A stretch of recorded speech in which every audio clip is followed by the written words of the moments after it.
She didn't scream. That was the thing that broke Jack Callahan open. Not the sound of the slap, not the coffee pot exploding against the floor. Not even the sight of Maggie Harlow's hand shooting out to catch the counter's edge so she wouldn't fall. It was the silence afterward.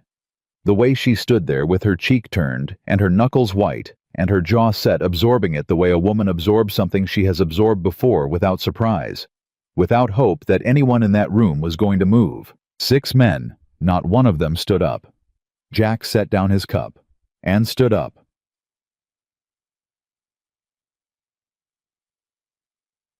If something just moved in your chest, that's exactly where this story lives.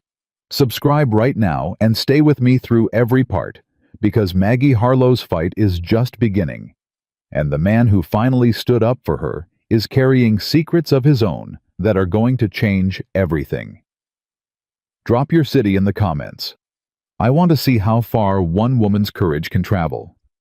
Jack Callahan had not started a fight in 4 years, 2 months, and 11 days. He kept the count the way a man dying of thirst counts his swallows, not because the number meant anything, but because the counting was the only discipline he had left. 4 years since the last man he'd put in the ground. 4 years since he'd looked at his hands afterward and felt something worse than guilt. Something that didn't have a name. Something that didn't wash off. He'd drifted into Red Rock Valley the way smoke drifts into a room, slow quiet, without announcing itself. Rented a room above the feed store. Took his meals at Harlow's Diner. Spoke when spoken to, and even then kept it short. Same table every morning. Window seat left side clear line to the door. Old habits from older wars. Maggie Harlow had never once asked him about it. That alone told him everything he needed to know about her. Most people who ran establishments in towns like Red Rock felt compelled to fill silence with pleasantries, with questions, with the nervous small talk of people who couldn't stand the shape of a man they couldn't categorize. Maggie wasn't like that. She brought his coffee without being asked, kept it filled without hovering, treated him the way a woman treats weather she's long since learned to read with steady eyes and no false comfort. He respected that. He didn't say so. He didn't say much about anything those days. He was trying very hard to be nothing. It was the hardest thing he'd ever attempted. Harder than the war. Harder than the years after the war when he'd ridden with men whose names he was still trying to forget. Being nothing required a discipline that violence never had. Violence was easy. Violence was instinct, but stillness, real stillness. The kind that didn't crack at the first sound of a woman's pain that required something closer to faith. He wasn't sure he had enough of it left. That Tuesday morning in October started cold. Iron smell in the air, the kind that comes before rain. Jack was on his second cup watching the empty street through the window when the door opened. He didn't look up right away. He heard the boots first. Heavy, deliberate. The particular rhythm of a man who had never once in his life felt the need to soften his arrival. Then he heard Maggie's breathing change, just slightly, just enough. The way a person breathes when they are reminding themselves very quickly to be careful. Jack looked up. Sheriff Royce Grady stood in the center of the diner like he'd grown there. 6'3" broad through the chest badge, catching the morning light like it was the most natural thing in the world. He had a face that might have been decent once before whatever lived inside him had finished eating through. His eyes were the color of creek water in February, pale and still and cold all the way down. They were fixed on Maggie. He crossed the room without a word. His boots cracked against the floorboards like a metronome. Young Cody, the ranch hand at the near table, went rigid in his chair fork halfway to his mouth, the way a rabbit goes rigid when it hears a sound it recognizes but hopes it misidentified. Maggie didn't move. Both hands flat on the counter. Chin level. Expression carefully, deliberately blank, the face of a woman who had learned through long practice that showing fear only extended the performance. "Mrs. Harlow," Grady said. His voice was pleasant. That was the worst part, how pleasant it always was. "I believe we had an appointment." "We didn't," Maggie said. "You told me to be available. That's not an appointment." "Now see." He tilted his head patient as a man explaining arithmetic to a child. That kind of distinction is exactly the problem. "The problem," Maggie said, "is that I've given you my answer 4 times now, and you keep coming back like it's going to change. The diner isn't for sale. My land isn't for sale. Nothing I have is for sale to you." "Everything's for sale," Grady said quietly. "It's just a matter of agreeing on a price. Then we don't agree." She turned her back on him, reached for a stack of cups to organize. Her hands were steady. Jack noticed she was working very hard to keep them that way. "You're welcome to order breakfast, Sheriff. Otherwise, I'd ask you to let me get back to work." The silence that followed had mass to it. Weight. The kind of silence that presses against the walls. Jack set his coffee cup down. Grady moved 2 steps fast, and then the sound split the morning open. A flat, percussive crack that landed in Jack's chest before his mind had finished processing it. The coffee pot hit the floor and exploded into pieces. Maggie's hand shot out and caught the counter's edge. She didn't fall. She didn't cry out. She just stood there with her cheek turned, one pin knocked loose from her hair, her knuckles bone white against the wood, and something inside Jack Callahan. Something he had spent 4 years, 2 months, and 11 days burying, cracked open right along with it. He was on his feet before he'd made the decision. Not fast, not loud. He simply stood the way a door stands when someone opens it inevitably, without apology. He walked forward. His boots were quiet. He'd learned that in a different life that the men who announced themselves were rarely the ones you needed to worry about. Grady heard him coming and turned. Up close, the sheriff was bigger than he looked from across the room. He had 4 inches on Jack, maybe 30 pounds. He was also a man who had not, in recent memory, encountered anything in Red Rock Valley that did not yield to him, and it showed in his posture, automatic reflexive, the stance of a man who had stopped questioning the assumption. Jack stopped 4 feet away. "The lady asked you to leave," he said. Grady looked at him, taking inventory. Not afraid, not yet, but recalculating the way a man recalculates when he steps on ground he thought was solid and feels it shift. "This is a private business matter," Grady said. "Move along." "I don't reckon it is," Jack said. "Private business doesn't leave marks." A beat of silence. "You're new in town," Grady said. "So I'll say this once. Walk back to your table. Finish your coffee. We'll call this a misunderstanding between strangers." "I know how things work here," Jack said. "You don't know a damn thing about how things work here." "I know a man who hits women in public isn't doing it because he has to," Jack said. "He's doing it because nobody's stopped him yet." The temperature in the room dropped 10 degrees. Grady's pleasant expression didn't disappear. It just became something else wearing the same face. He took 1 step forward, then stopped. Because there was something in Jack's stillness, not threat exactly, not posturing, but the memory of violence, the residue of 1,000 moments. Exactly like this one moment's that hadn't ended cleanly or quietly. And even Grady, wrapped in all his armor of authority and habit, and years of men looking away, felt the edge of it.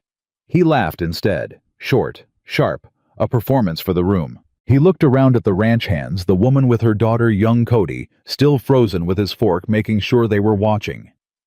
Men like Grady always needed witnesses. Not to the violence. To the aftermath. To the part where everyone understood who was in charge. "Ask Earl Briggs about this man," he announced to the room, pleasant and loud. "Ask Earl what kind of fellow makes other people's business his own." He turned back to Jack, voice dropping to something that was almost intimate. "I know who you are, Callahan. Made it my business to know the day you rode in." Jack said nothing. "You think you've left it all behind." Grady leaned in close enough that Jack could smell tobacco and something else underneath, something sour and old, like rot that had been painted over. "You haven't left anything. You're just dragging it slower." He held Jack's gaze for 3 full seconds. Then he straightened, tugged the front of his coat, and walked to the door. At the threshold he turned casual, as a man leaving a social call. "Mrs. Harlow, Friday. Think carefully." He touched the brim of his hat. "I'd hate for this to get complicated." The door swung shut. The spurs faded down the boardwalk. Nobody moved for a moment. Then Cody set down his fork with a small, precise click, like a man carefully returning a pin to a grenade. The ranch hands at the back table exhaled in unison and became very interested in their plates. The woman with the daughter pulled the girl close and stared at the wall and said nothing. Jack turned. Maggie had not moved from the counter. One hand still braced on the wood. The other had come up to her cheek, not pressing it, just resting there. Her eyes were dry. He noticed she was staring at a fixed point on the far wall, with the focused concentration of a woman, running a very specific calculation in her mind, the kind that involves deciding exactly how much she is allowed to feel before it becomes something she cannot contain. He recognized that calculation. He'd run it himself. Many times. He walked back to the counter, didn't sit, just stood a few feet from her close enough to talk quietly. "You all right?" he asked. Stupid question. He knew it when he said it. "I'm fine," she said. Automatic. Practiced. "Mrs. Harlow." She looked at him. Really looked for the first time, not the careful peripheral awareness she'd been maintaining for 3 months, but directly fully the way a person looks at something they've been avoiding looking at straight on. Her eyes were dark brown. He hadn't noticed that before, or hadn't let himself notice. There were lines at their corners that weren't from laughing. Her jaw was tight with the effort of holding her face in one piece. "I've been fine before," she said. "I know what it feels like. That's not the same thing as being fine now." Something moved through her expression fast, like a bird startled from a branch. There and gone. "He's been coming in here for 14 months, she said, quieter now. "Since Daniel died. Every few weeks. Always polite. Always with an offer. Always—" She stopped. Reset. "Today was the first time he—" She stopped again. "You don't have to say it." "No," she said. "I reckon I don't." She straightened, reached under the counter for a rag, began wiping down the surface with the same methodical care she brought to everything. Not frenetic, not numb, but the deliberate motion of a woman reassembling herself in real time, piece by piece, refusing to do it anywhere that couldn't be witnessed, and therefore refused to be shameful. Jack watched her and felt something twist in his chest that he hadn't felt in a long time. Not attraction, or not only that. Something older. Something that had a daughter's face attached to it in the part of his mind he didn't visit willingly. A face he hadn't seen in 15 years, the last time belonging to a girl of 11 standing in a doorway, watching him right away. Not crying, just watching with eyes that had already learned that the people you need most are the ones most likely to leave. He pushed the thought down, sealed it. "You were cavalry," Maggie said suddenly, not looking up from the counter. "Scout?" he said. "Long time ago."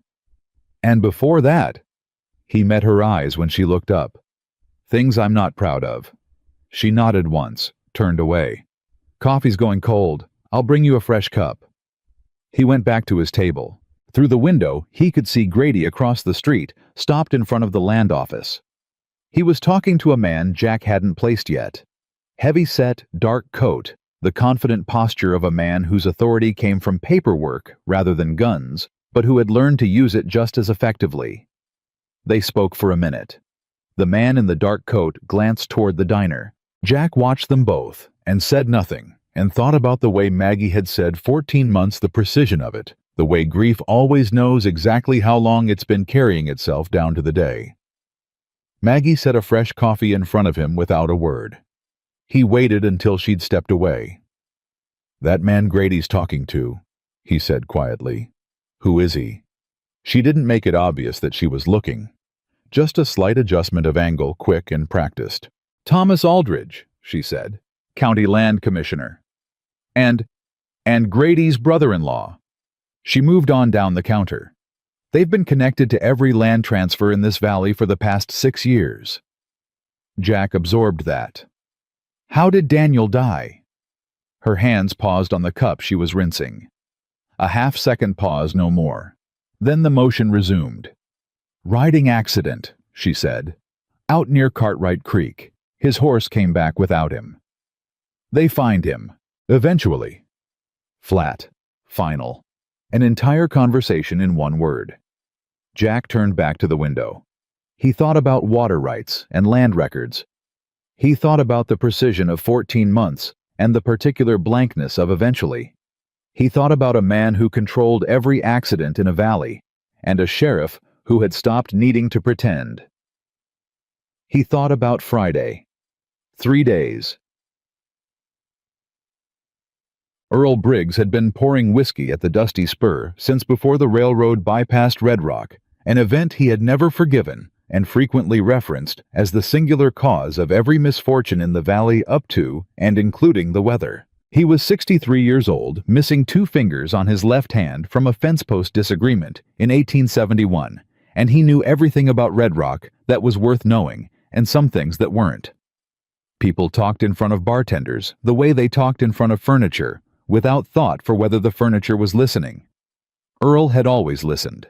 Jack walked in at 2:30. The saloon was empty except for a man sleeping face down at the back table, and Earl himself working through a row of glasses with mechanical patience. "Callahan," Earl said, not looking up. "Heard you had yourself a morning." "Word travels. In a town this size, word doesn't travel so much as it was already there when you arrived." He set down a glass. "What are you drinking?" "Nothing yet." Jack sat. "Tell me about Daniel Harlow."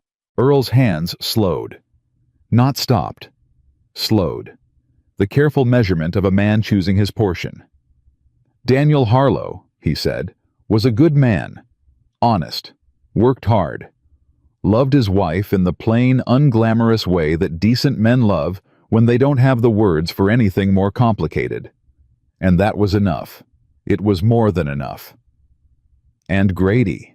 Grady wanted the water rights attached to Daniel's 80 acres out past Cartwright Creek. Earl picked up a fresh glass. "You control water in this valley.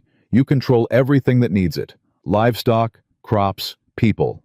He began polishing. Daniel told him no, politely because that was Daniel's way, but without any room for misunderstanding. And 3 months later, "Riding accident," Earl said. His voice was completely neutral. Buck Malone conducted the inquiry, ruled it accidental inside of 2 days. Buck Malone being Grady's deputy, a man who finds exactly what he's sent to find. Earl set the glass down. Didn't pick up another. "Maggie inherited the land, the water rights with it. Grady's made 4 offers. She's turned down every one." "He hit her this morning," Jack said. "In public, in front of 6 witnesses. 7, Earl said. "Cody told me. He was shaking when he came in." He looked at Jack steadily. "Those 7 witnesses will remember it differently by tomorrow. They always do." Jack was quiet for a moment. "Has anyone ever pushed back on Grady?" Martin Cole, 78, rancher, filed a complaint with the territorial office. Earl lined up the glass with the others. His barn burned 2 weeks later. He left the valley before the month was out. He paused. Ed Fry, 80. Tried to organize some of the smaller landowners. Took a bad fall off a 2nd-story landing. Another pause. They said he was drinking. Was he? Ed Fry hadn't touched a drop since his wife died in 76. Earl looked at him directly now. Tired, steady eyes. The eyes of a man who had watched too many things from too far away. "Son, I've seen that look before. Man had it down in Abilene back in 74. Was getting squeezed same as Maggie, same as everyone Grady touches. Had that look for about a week. What happened to him?" "He's buried past the stockyards." Jack said nothing. "I'm not telling you to walk away," Earl said carefully. "I'm telling you what the ground looks like before you decide to stand on it." "I appreciate that. Do you?" It wasn't quite a question. Jack stood. Put some coins on the bar even though he hadn't drunk anything. Old habit, you didn't take a man's time without leaving something for it. "Grady said he knows who I am," Jack said. "How well informed is he generally?" Earl considered this. "Well enough to be dangerous, not well enough to be afraid." "That's useful," Jack said. He walked out into the late afternoon light, long shadows stretching across the street, the air gone sharp with coming cold. He stood on the boardwalk and looked at the land office. Neat. Official. Freshly painted. The kind of facade that said institution and meant don't look behind this. He thought about Ellie. He didn't mean to. He never meant to. But moments like this one had a gravity to them. Moments where a choice was assembling itself whether he was ready or not, and when gravity took hold, her face came with it. 26 years old by now. A doctor somewhere in Colorado, or so he'd heard from a man who owed him news he hadn't asked for. He hadn't written. Hadn't tried to find her. Some debts are carried because carrying them is the only honest response left. She had her mother's eyes. She had his jaw, his stubbornness, and very possibly his tendency to plant herself somewhere she had no business being and refuse to move. He hoped she'd done better with it than he had. He pulled his hat down and turned away from the land office. 3 days until Friday. He had never been a patient man by nature, but he had learned patience the same way he'd learned everything hard through consequences. Through the specific education of understanding too late what happened when you moved before you knew the ground. He knew something about this ground now. He needed to know more. And somewhere in the land records of Red Rock Valley, in the deed transfers, and the survey reports and the paperwork that Thomas Aldridge, County Land Commissioner, and Grady's brother-in-law had been filing for 6 years, Jack suspected the ground would say a great deal more than anyone had bothered to listen for. He walked back toward his room. Behind him in Harlow's diner, a single lamp came on in the window. He didn't look back, but he knew it was there. The lamp in Harlow's diner burned until well past midnight. Jack knew because he could see it from his window above the feed store, that single warm rectangle of light in the dark street below, steady and quiet. The way Maggie herself was steady and quiet. The way things that have been tested long enough eventually either break or become something harder than they started. He lay on his back on the narrow cot and stared at the ceiling and did not sleep. He was thinking about water rights. He was thinking about a man named Daniel Harlow who had told Royce Grady no and was dead inside of 3 months. He was thinking about the particular blankness in Maggie's voice when she'd said, eventually, not grief, not anger, but the sound of a woman who had processed the worst of it alone in the dark in a diner with a single lamp burning and come out the other side into something that looked like strength from the outside and felt, he suspected, like exhaustion from within. He knew that feeling. He'd been living inside it for 4 years. Around 2 in the morning, the lamp went out. Jack watched the window go dark, and then kept watching the darkness for another hour, because sleep wasn't coming, and he'd stopped fighting that particular battle somewhere around the 2nd year. By the time the sky started going gray, he had made 3 decisions. First, he needed to see the land records. Second, he needed to do it without anyone knowing he was looking. Third, he needed to know exactly who Buck Malone was before Buck Malone decided to make himself relevant to his life in any direct way. He was dressed and out the door before sunrise. The street was empty, cold enough to see his breath. He walked the length of Main Street once slow, the way he used to walk a perimeter, not looking for anything specific, but letting the environment arrange itself in his mind, the distances and angles and lines of sight that most people never noticed, because most people had never needed to. The land office sat between the post office and the assay office. 1 door front, 1 window side. Back door into the alley, he confirmed it on his return pass, casual enough that a man watching from a window would see nothing more than someone walking off the cold. He filed the information away and went to the diner. Maggie was already behind the counter when he pushed through the door, hair pinned, apron straight. Coffee started. Like the morning before had been any other morning, which told Jack more about the depth of her practice than anything else could have. She looked up when he came in. There was a bruise along her left cheekbone, pale purple edged with yellow. She hadn't tried to cover it, and that told him something too. Either she had nothing to cover it with, or she'd decided not to. He suspected the second. Covering it would have been an acknowledgement, and acknowledgement would have given Grady something he didn't deserve. "Morning," she said, not quite meeting his eyes. "Morning," he said. He sat at his table. She brought the coffee. He waited until she started to turn away. "I need to ask you something," he said quietly, "and I need you to think about whether you trust me enough to answer it before you decide." She stopped. turned back slowly, looked at him with those dark eyes that had stopped pretending sometime between last night and this morning that he was just a regular customer at a window table. "Ask," she said. "The land your husband filed on. The 80 acres near Cartwright Creek."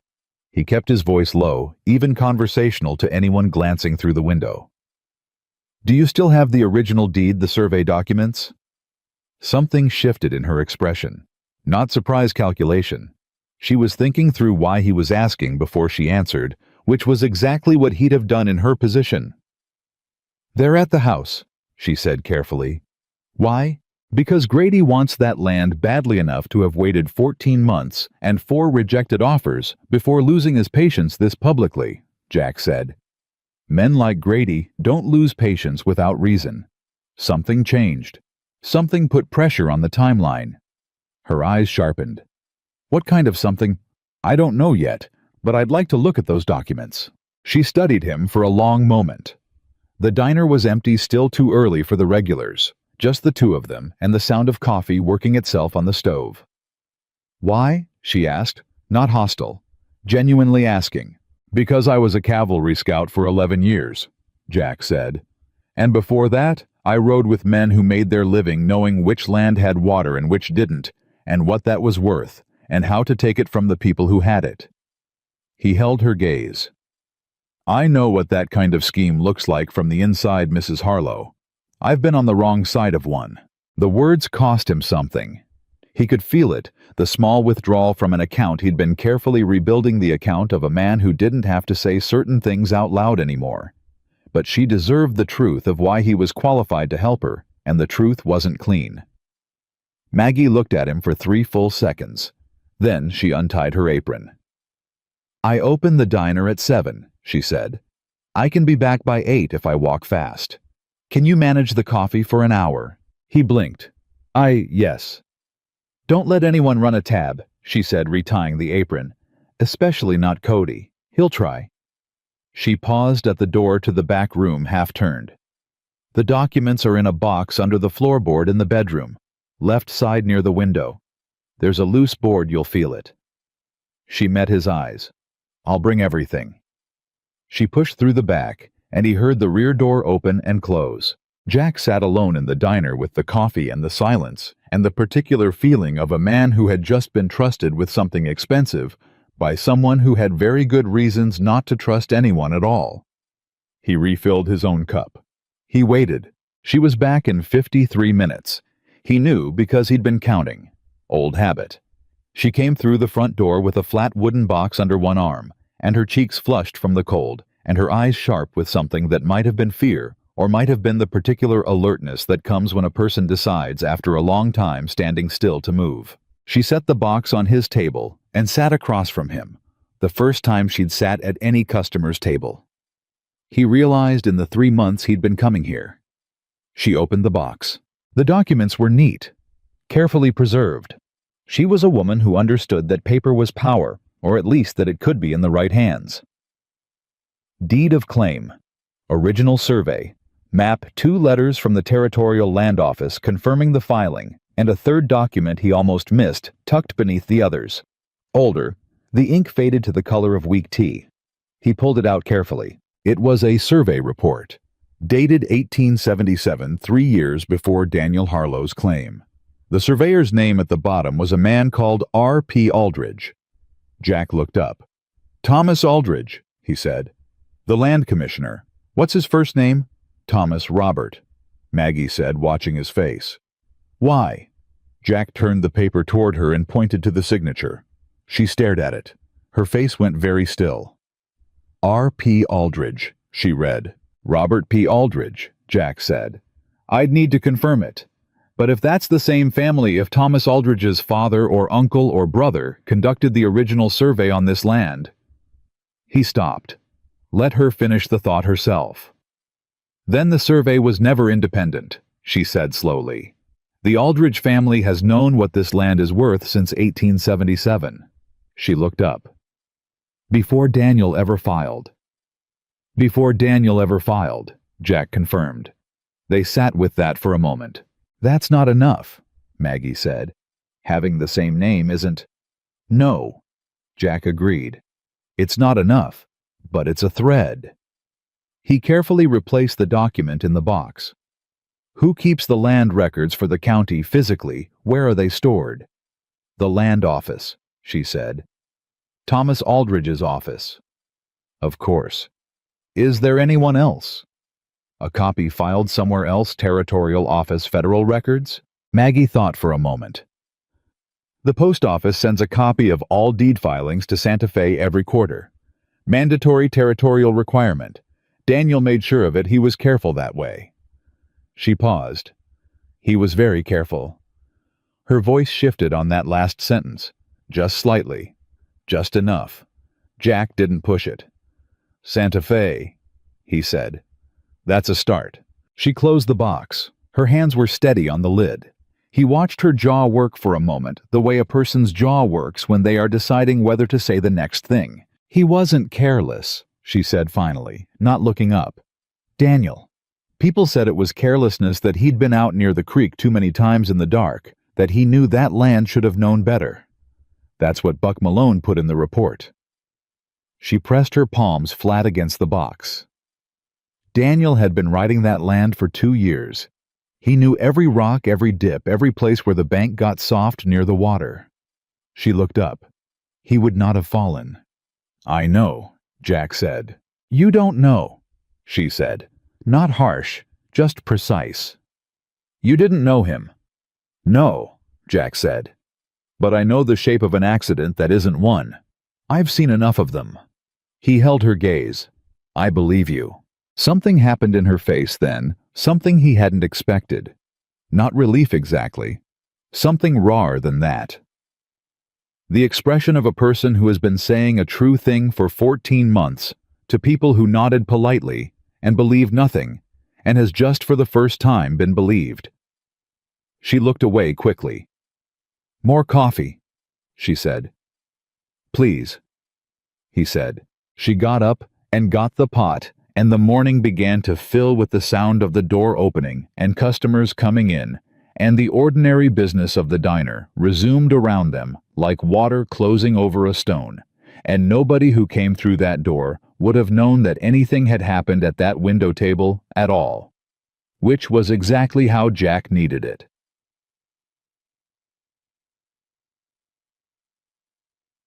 Buck Malone came into the dusty spur at noon. Jack was already there. He'd taken a corner seat an hour earlier with a glass of water and Earl's grudging tolerance, and he'd watched the door with the peripheral patience of a man who had spent years learning how to be present in a room without appearing to be paying attention. Buck Malone was younger than Jack had expected. Late 20s, maybe 30. Big through the shoulders, heavy-handed with a deputy's badge worn slightly too high on his chest. The habit of a man who wanted it noticed. He had a face that was almost friendly, the kind of face that made people drop their guard, because it looked like the face of someone's cousin at a church social, right up until it didn't. He came in alone. Ordered whiskey at the bar. Talked to Earl with the easy familiarity of a man who came here often and had never once worried about being welcome. Earl poured, kept his face neutral. Jack had noticed that Earl had a gift for neutrality. He wore it like a second skin over whatever he was actually thinking, which was, Jack suspected, considerable. Buck drank his first whiskey without sitting both elbows on the bar, turned slightly so he could see the room. His eyes moved across it in a professional sweep, doorways, windows, faces, and Jack was careful to be looking at his glass when the sweep reached his corner. Not careful enough. Callahan, Buck said. Jack looked up, as if he'd just noticed. Deputy, he said. Buck picked up his glass and walked over, pulled out the chair across without being invited, and sat in it with the particular casualness of a man demonstrating that he didn't need invitations. Heard about this morning, Buck said pleasantly. At the diner. Did you? News travels. He set his glass down. You from around here originally, but no. Where from? Different places, Jack said. You need something specific. Deputy, or is this a social visit? Buck smiled. It was a good smile. Practiced. The kind that looked genuine from 3 feet away and showed its machinery at 2. "I want to give you some friendly advice," Buck said, man to man, "because you seem like somebody who can hear something straight and appreciate it." Jack said nothing. Let the silence be an invitation. "Sheriff Grady runs a tight operation in this valley," Buck said. "Keeps things orderly. Keeps the peace. That's good for business, good for the community, good for everybody." He turned his glass on the table, slow rotation. "A man comes into that kind of order, new man, nobody knows his business, and starts inserting himself into situations that aren't his concern. That creates friction. Friction creates problems. Problems have a way of falling on whoever caused them." "That a warning?" Jack asked. "It's an observation," Buck said pleasantly. "Friendly one." Jack lifted his glass, set it down. "Here's my observation. Man comes to a table uninvited and gives friendly advice to a stranger who didn't ask for it. That man's not worried about friction. He's worried about something specific." He met Buck's eyes directly. "What's Grady worried about, Deputy?" The smile held. But something shifted behind it. A quick assessing readjustment, the way a card player's eyes move when somebody plays an unexpected hand. "Sheriff Grady's not worried about anything," Buck said. "Then you're here for yourself," Jack said. "And you came on your lunch hour, which means this isn't official. Which means you're carrying a message somebody didn't want delivered in uniform." He tilted his head slightly. "Who told you to come?" Buck stood up, unhurried, put his hat back on. "Stay out of business that isn't yours, Callahan," he said, still pleasant. But the pleasantness was thinner now, like paper held up to light. "Red Rock's a good town. Hate to see a man leave it badly." He walked out. Jack sat with his water and thought about what Buck Malone had just told him without intending to. Grady knew he was looking into something, or suspected it. He'd sent Buck within 3 hours of this morning's confrontation, which meant Grady had spent those 3 hours thinking about Jack, which meant he wasn't as certain of his footing as he'd appeared in the diner, which meant there was footing to be uncertain of. He was on the right track. He just needed to know what was at the end of it before Grady figured out he was walking it. He got up and left 2 coins on the table and walked out into the afternoon. Earl Briggs found him at the feed store at 4 o'clock. Jack heard the knock and opened the door to find the old bartender standing in the hallway with his hat in his hands and an expression that had moved past carefully neutral into something that looked almost like decision. "You got a minute?" Earl said. "Come in," Jack said. Earl sat in the one chair the room offered. Jack sat on the edge of the cot.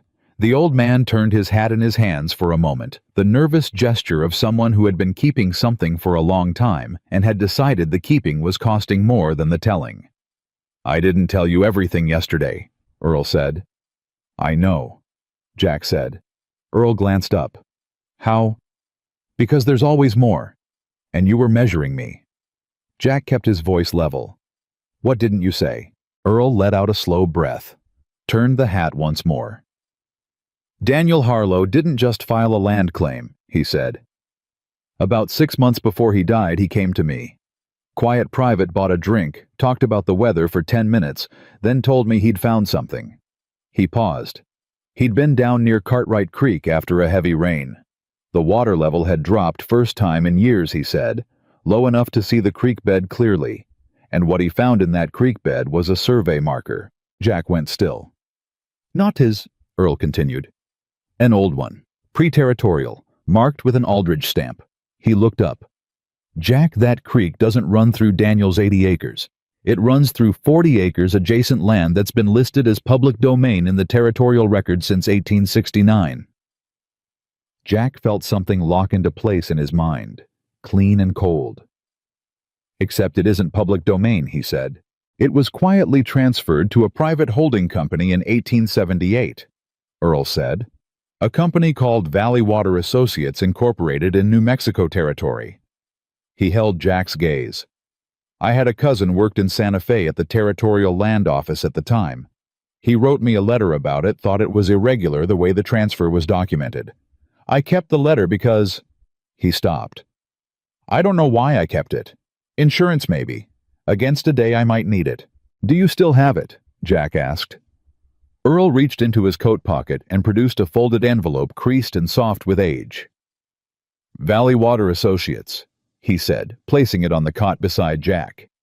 Grady's name isn't on the incorporation documents, neither is Aldridge's, but the registered agent. He tapped the envelope. A woman named Clara Grady, Royce Grady's mother, died in 1882, which means the controlling interest transferred to her estate, which Royce inherited, Jack said, along with 200 acres of water rights and surface claims on land that the territorial government still believes is public domain. Earl sat back. Daniel found that marker. He told me he was going to write to Santa Fe, request the original survey records, cross-reference them with the public domain listing. He was quiet for a moment. He was dead inside of 6 weeks. The room was very quiet. And you've been sitting on this letter for how long? Jack asked. Since Daniel died, Earl said, 14 months. Why didn't you give it to Maggie? Because giving it to Maggie makes Maggie the most dangerous person in this valley. Earl's voice was flat and tired. And I've watched what happens to dangerous people in this valley. He looked at Jack steadily. I didn't think there was anyone to give it to who could do anything with it, not safely, not effectively. He paused. I'm still not sure there is. But you're here, Jack said. I'm here, Earl said, because this morning you stood up in that diner in front of 6 witnesses and told Royce Grady to his face that he'd made a mistake. He turned his hat one last time. I've been in this town for 30 years. I've never seen anyone do that and still be standing by after noon. He set the hat on his knee. So either you're very stupid or you're something else. And you don't strike me as stupid. Jack picked up the envelope, held it, felt the weight of what it was and what it meant and what it was going to cost someone to do anything with it. This goes to the federal marshal's office, he said, not the territorial federal. Direct. Grady has no reach there. How do you get it there without Grady knowing? Carefully, Jack said, and not alone. He thought about Maggie, about the survey document with R.P. Aldridge's signature, about the copies in Santa Fe that Daniel had made sure were filed, about 14 months of a woman holding a diner together with steady hands and a jaw that didn't break. He thought about what she'd said. He was very careful. Daniel Harlow had been careful. He'd left a trail, the Santa Fe copies, the marker in the creek bed, the conversation with Earl. Not because he'd known he was going to die, but because he was a man who understood that the truth needed more than one road to travel on. His wife was the same kind of careful. Jack just needed her to let him show her what she was already carrying. One more thing, Earl said. Jack looked up. Buck Malone wasn't always like this, Earl said. His voice had changed, less flat, more tired. The specific tiredness of a man talking about something he'd watched happen and hadn't been able to stop. He came here 5 years ago. Young Deputy Green wanted to do right. Good instincts. He paused. Grady worked on him slow. Small things first. Look the other way here. File the report this way, not that way. Each thing small enough to say yes to, until the yes was a habit and the no was gone. He looked at Jack. I'm not asking you to go easy on him. I'm just telling you he's not the thing he became on purpose. Jack thought about that. Doesn't change what he is now, he said. No, Earl agreed. It doesn't. He stood, put his hat on. But it changes how you read him. Sometimes the ones who became something on accident are more useful than the ones who chose it. He left without another word.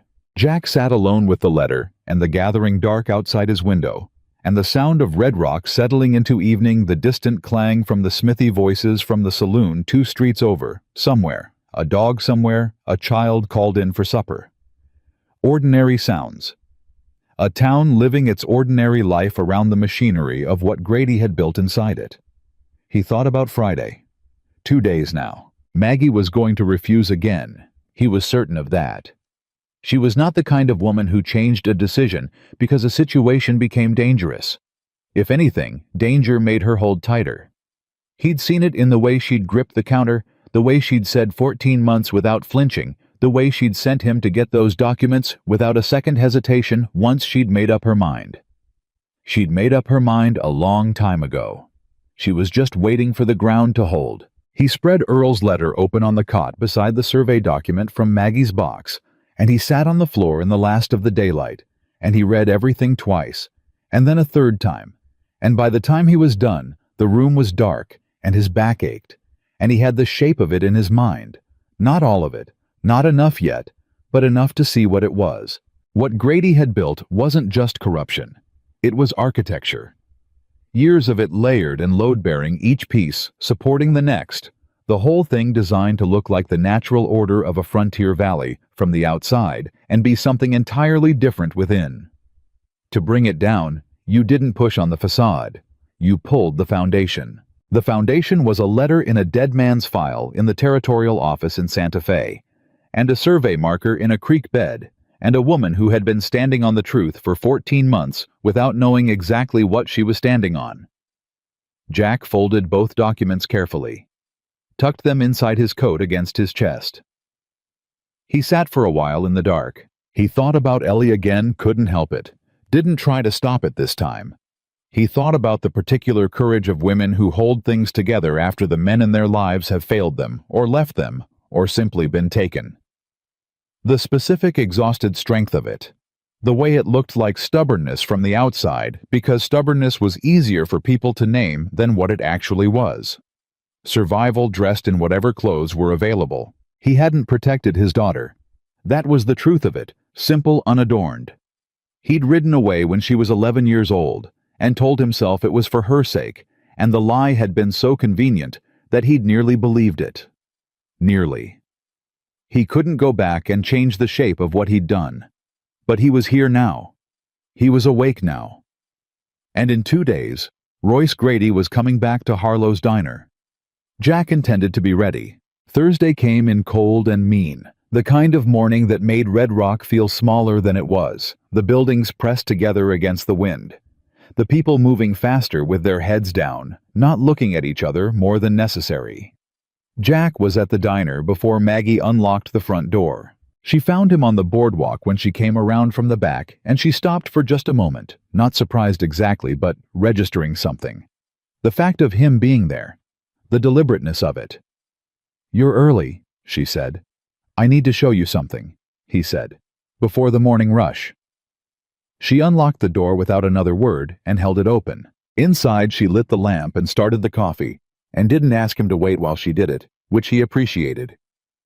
When she finally turned and leaned against the counter with her arms crossed and her eyes steady, he laid both documents on the table in front of her.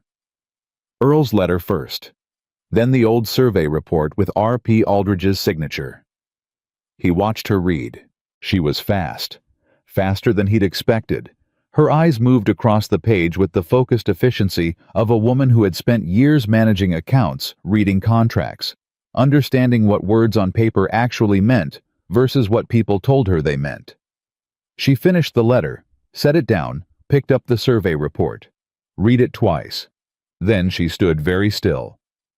"Valley Water Associates," she said. "Incorporated 1878, Jack said. Under Grady's mother's name. She died in 82. Controlling interest transferred to her estate. Which Royce inherited." "Which Royce inherited," he confirmed. "Along with the water rights to land that the territorial government has been calling public domain for 15 years. Maggie set the survey report down with the particular care of someone handling something that might detonate. She looked at him. "Daniel found the survey marker," she said. It wasn't a question. She was putting it together herself piece by piece, and he let her. "Earl told me last night," Jack said. "Daniel came to him about 6 months before he died.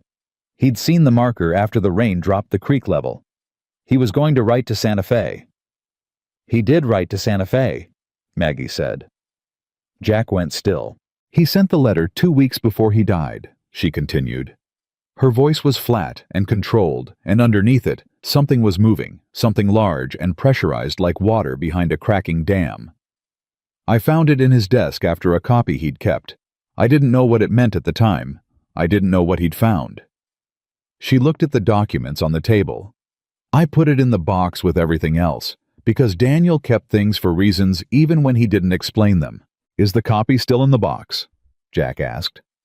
At the house, she said. I need to see it, he said. Today. She nodded once. Then something shifted in her face. Not collapse, but the particular expression of a woman who has just understood the full weight of what she's been carrying without knowing she was carrying it. He knew, she said quietly. He knew what he'd found, and he knew what it meant, and he still... She stopped. Her jaw tightened. He didn't tell me because he didn't want me to be afraid. He was trying to protect you, Jack said. He got himself killed trying to protect me, she said. Not bitter, just exact. The precision of a woman who had been living with an incomplete picture for 14 months and had just received the piece that made the image whole and terrible. Jack didn't offer comfort. She wasn't asking for it, and offering it would have been a reduction of what she was feeling into something manageable and small. He let it be what it was. After a moment, she straightened. Untied and retied her apron, the gesture he was starting to recognize as her version of a deep breath. Tonight, she said, after closing, come to the house. All right, he said. She picked up the documents and folded them and handed them back to him. Her fingers were steady. Don't let anyone see those, she said. I know. The door opened. Cody came in stamping cold off his boots, and the morning began. The trouble arrived at 10:30 in the form of Buck Malone and two men Jack didn't recognize. They didn't come into the diner. They stood on the boardwalk outside, and they didn't do anything specific, just stood there talking among themselves, positioned, so that anyone inside could see them clearly through the window. Cody saw them first and went quiet, in the specific way of someone trying to make himself invisible. The two ranch hands at the back table exchanged a look and found reasons to finish their coffee quickly. Maggie saw them too. Jack watched her see them, the slight pause in motion, the way her chin came up fractionally, the decision she made in about 2 seconds to keep moving as if they weren't there. He stayed at his table. Buck glanced through the window once, made eye contact with Jack for exactly 1 second, then looked away. The message was clear, architectural in its simplicity. We are here. We are watching. We can do this all day. It was a pressure tactic. Not violence, not yet, but the suggestion of violence, the implication of it, designed to make Maggie feel the walls of her life growing smaller. Designed to make the diner feel less like her place, and more like a place she was permitted to be in temporarily at someone else's discretion. Jack understood the tactic because he'd seen it used before. He'd used it himself once in a different life. The memory of that sat in him like a coal not quite burning, but warm and uncomfortable, in ways that didn't let him forget it was there. He got up and refilled his own coffee and sat back down and didn't look at the window again. 40 minutes later, Buck and his men moved on. Cody exhaled. The ranch hands relaxed. The diner resumed breathing. Maggie came by with the pot without commenting. When she refilled his cup, she set a folded piece of paper on the table beside it, a small, quiet motion that no one in the room would have noticed. He waited until she moved away before he opened it. 3 words in her handwriting. He came yesterday. Jack turned the paper over and wrote 2 words back. I know. He left it on the table when he paid. She picked it up without looking at it and was already moving toward the kitchen before she had it in her apron pocket. He found Earl at the saloon before noon. Buck's watching the diner, Jack said. I heard, Earl said. He brought Decker and Fossey. Decker's a hired hand, been with Grady 2 years. Fossey is newer, came up from Tucson. Nobody knows his particulars. He poured himself a glass of water, which told Jack the old man's nerves were worse than he was showing. Earl didn't drink water at his own bar, unless something had him genuinely unsettled. Grady's moving up the timeline. Why? Jack asked. He told Maggie Friday. Today's Thursday. Because you're here, Earl said simply. He doesn't know what you are yet, but he knows you're something, and something he can't identify is more dangerous to a man like Grady than something he can. He set the glass down. He wants her rattled before Friday, wants her to come to him instead of making him come back to her. Woman walks into the land office and asks to negotiate. She's already lost half her ground. She won't, Jack said. No, Earl agreed. She won't, but Grady doesn't know that yet. He looked at Jack carefully. What are you planning? I need to get the documents to the federal marshal's office in Tucson, Jack said. Quietly. Before Friday. If Grady moves against Maggie before those papers are in federal hands, we're fighting on his ground. Tucson is 2 days' hard ride, Earl said. You can't go yourself, Grady's watching you. And if he sees you leave town, I'm not going, Jack said. I need someone he won't watch. Earl was quiet for a moment. Cody, Jack said. Earl looked at him sharply. He's 22 years old. He's 22 years old, and nobody in this town pays him any attention, which makes him the most useful person available, Jack said. I need a rider who can leave before dawn without being noticed and reach Tucson inside of 2 days. Cody knows this territory. He rides fast. He held Earl's gaze. I'll give him everything he needs. Instructions contacts the documents themselves, copies not originals. The originals stay with Maggie. Earl turned his glass in a slow circle, thinking, You'd be putting a boy in the middle of this, he said. I know, Jack said. I'd rather not. I don't have a better option. What if Grady finds out? Then we're in trouble, Jack said. But we're already in trouble. The question is whether we're in trouble with federal eyes on it or not. Earl absorbed this, set the glass down. I'll talk to him, he said finally. It should come from me. He trusts me. Tonight, Jack said. He needs to ride before sunrise. Tonight, Earl confirmed. Jack turned to go, got 2 steps toward the door. Callahan, Earl said. He stopped. What did you do? Earl asked. Before.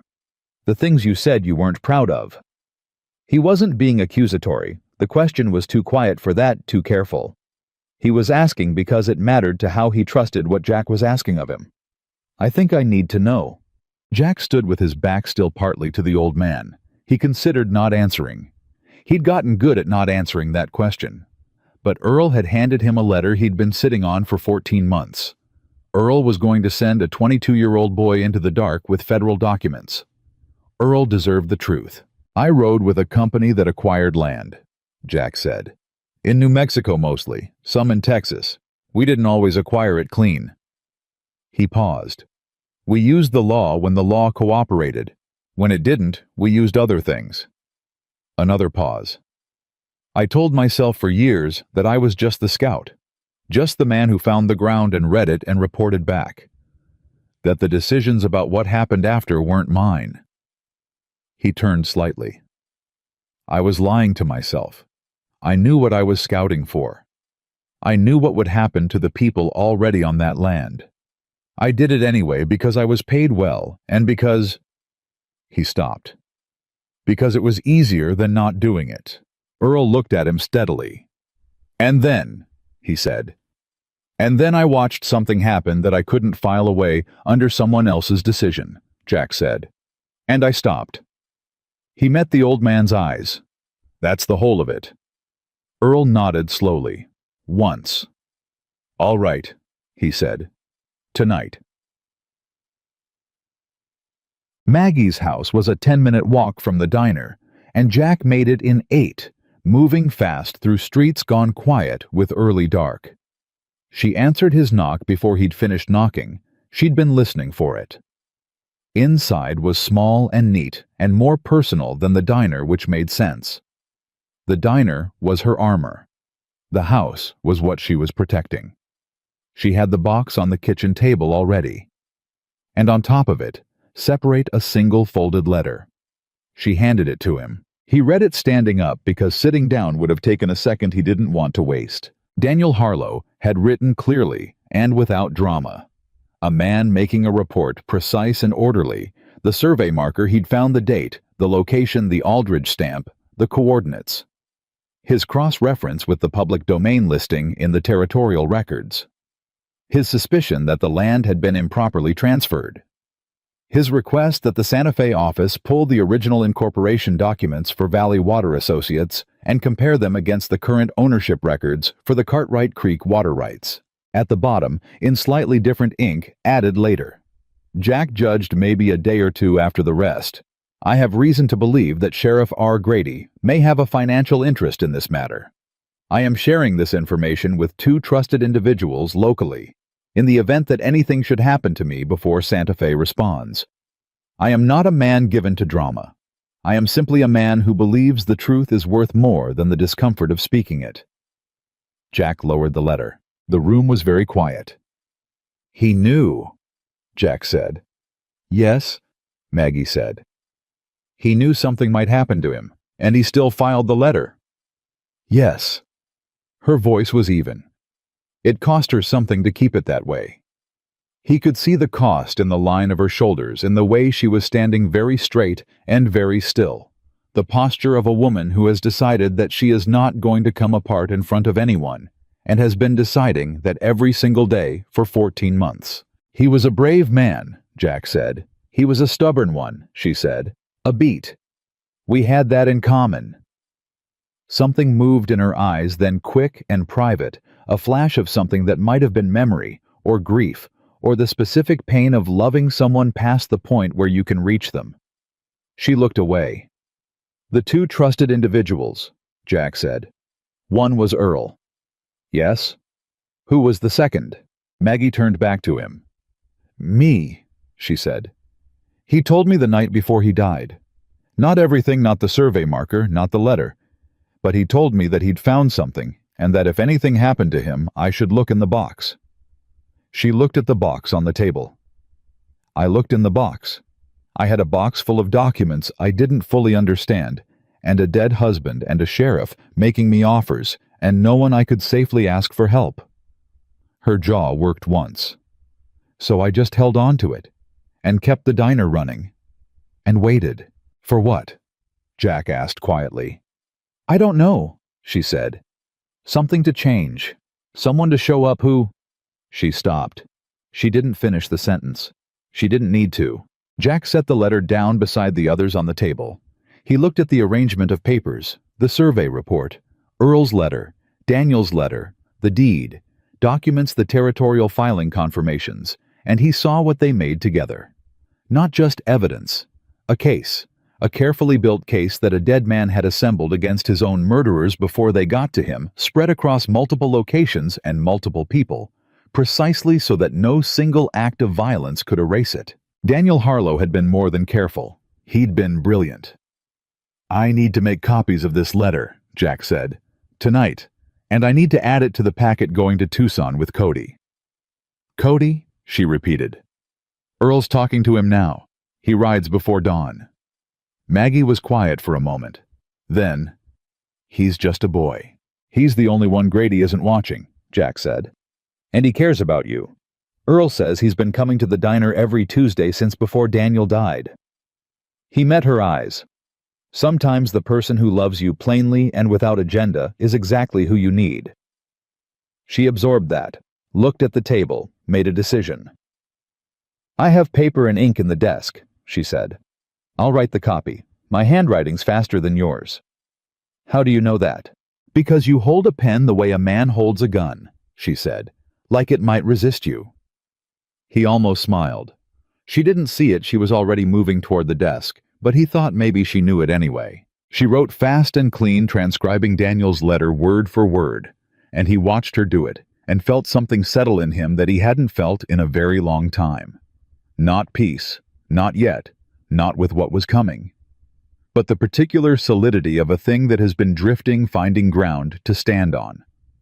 She finished, sanded the ink dry, folded it. There's something else, she said. She reached back into the box and produced a small leather-bound notebook. She held it for a moment before handing it over, the pause of someone releasing something they've been gripping for a long time. Daniel's survey notes, she said. He kept everything. Every measurement he took near Cartwright Creek going back 2 years. The marker he found is in there with exact coordinates, sketch and all. She met Jack's eyes. "I didn't know if it was useful. I didn't know if any of it was useful. I just couldn't throw anything away." Jack opened the notebook. The sketch was precise. A hand drawn in quick, confident lines, the kind made by someone who'd spent years making field notes, a man who understood that measurements existed to be read later by someone who hadn't been there. The survey marker was drawn from 2 angles. The Aldridge stamp rendered in careful detail. The coordinates written twice, once in pencil and once in ink. Daniel Harlow had documented everything. He'd known on some level that he wasn't going to be there to explain it himself. Jack closed the notebook gently. "This goes with Cody," he said. "This is the piece that makes everything else undeniable. A physical marker documented in the field with coordinates that anyone can write out and verify." He looked up. "This is the foundation, Mrs. Harlow. This is what Grady's been trying to bury for 2 years. Maggie stood very straight. "My name is Maggie," she said.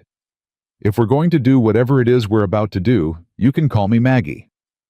"All right," he said. "Maggie?" She nodded once, businesslike, moved back to the table and began organizing the documents with quick, certain hands. The survey report, the letters, the deed filings, the notebook, sorting them into 2 stacks, originals and copies.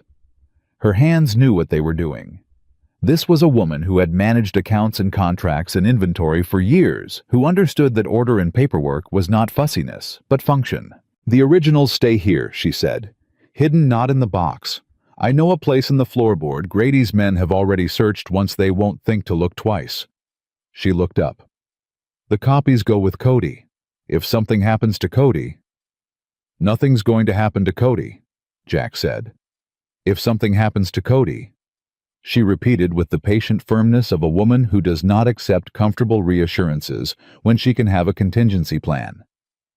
Instead, where do we stand? Jack thought for a moment. "Santa Fe," he said. "Daniel's original letter is already there in the Territorial Records Office, logged as received. The question is whether anyone there has acted on it." He paused. 14 months, and no one's come to the valley. Which means either the letter was buried, or the person who received it is connected to Grady somehow, or it's still sitting in a pile waiting for someone to look at it, Maggie said. "Which is why we go around the Territorial Office entirely," Jack said. "Federal Marshal, direct. Grady has reach in the territorial system. He's been operating in it for years, but the federal office in Tucson operates under a different authority, different chain of command. Do you know someone there?" He did. Whether that someone would be glad to hear from him was a separate question. "A man named Holt," Jack said. "Federal Deputy Marshal. I did some work for him years ago. Legal work, before you ask." A beat. "Mostly." Maggie looked at him steadily. "Mostly," she repeated. "Mostly," he confirmed. Something shifted in her expression, not quite a smile, but the direction of one. The first he'd seen from her, even at that incomplete degree, and it did something unexpected to the quality of the air in the room. He looked back at the documents. "I'll write a letter for Cody to carry alongside the evidence," he said, addressed to Holt, explaining what we have and what we need. "Will he act on it? If the evidence is what I think it is, yes." He glanced up. "Federal marshals like clean cases. Cases that come with documentation, field records, witness accounts. Cases where the work is already done, and they just need to ride in with the authority to make it official." He spread his hand over the organized papers. "Daniel gave us a clean case. We just need to deliver it to someone with the right badge." Maggie looked at the papers. At 14 months of her dead husband's careful work assembled and sorted on her kitchen table. "He would have been glad," she said quietly, "that someone was finally reading it." Jack said nothing, because nothing was the right answer. He pulled out the chair at the table and sat down and began to write the letter to Holt. Maggie sat at the other end of the table and worked by lamplight on a careful inventory of every document in both stacks, noting what each was and what it proved, so that when Cody arrived in Tucson, he could answer any question Holt put to him without fumbling. They worked in silence for a while. A companionable silence, not empty, but full of the particular shared focus of two people doing necessary things in the same space. Then Maggie said, without looking up from her writing, "Why did you come to Red Rock?" He kept writing. "I told you, drifting."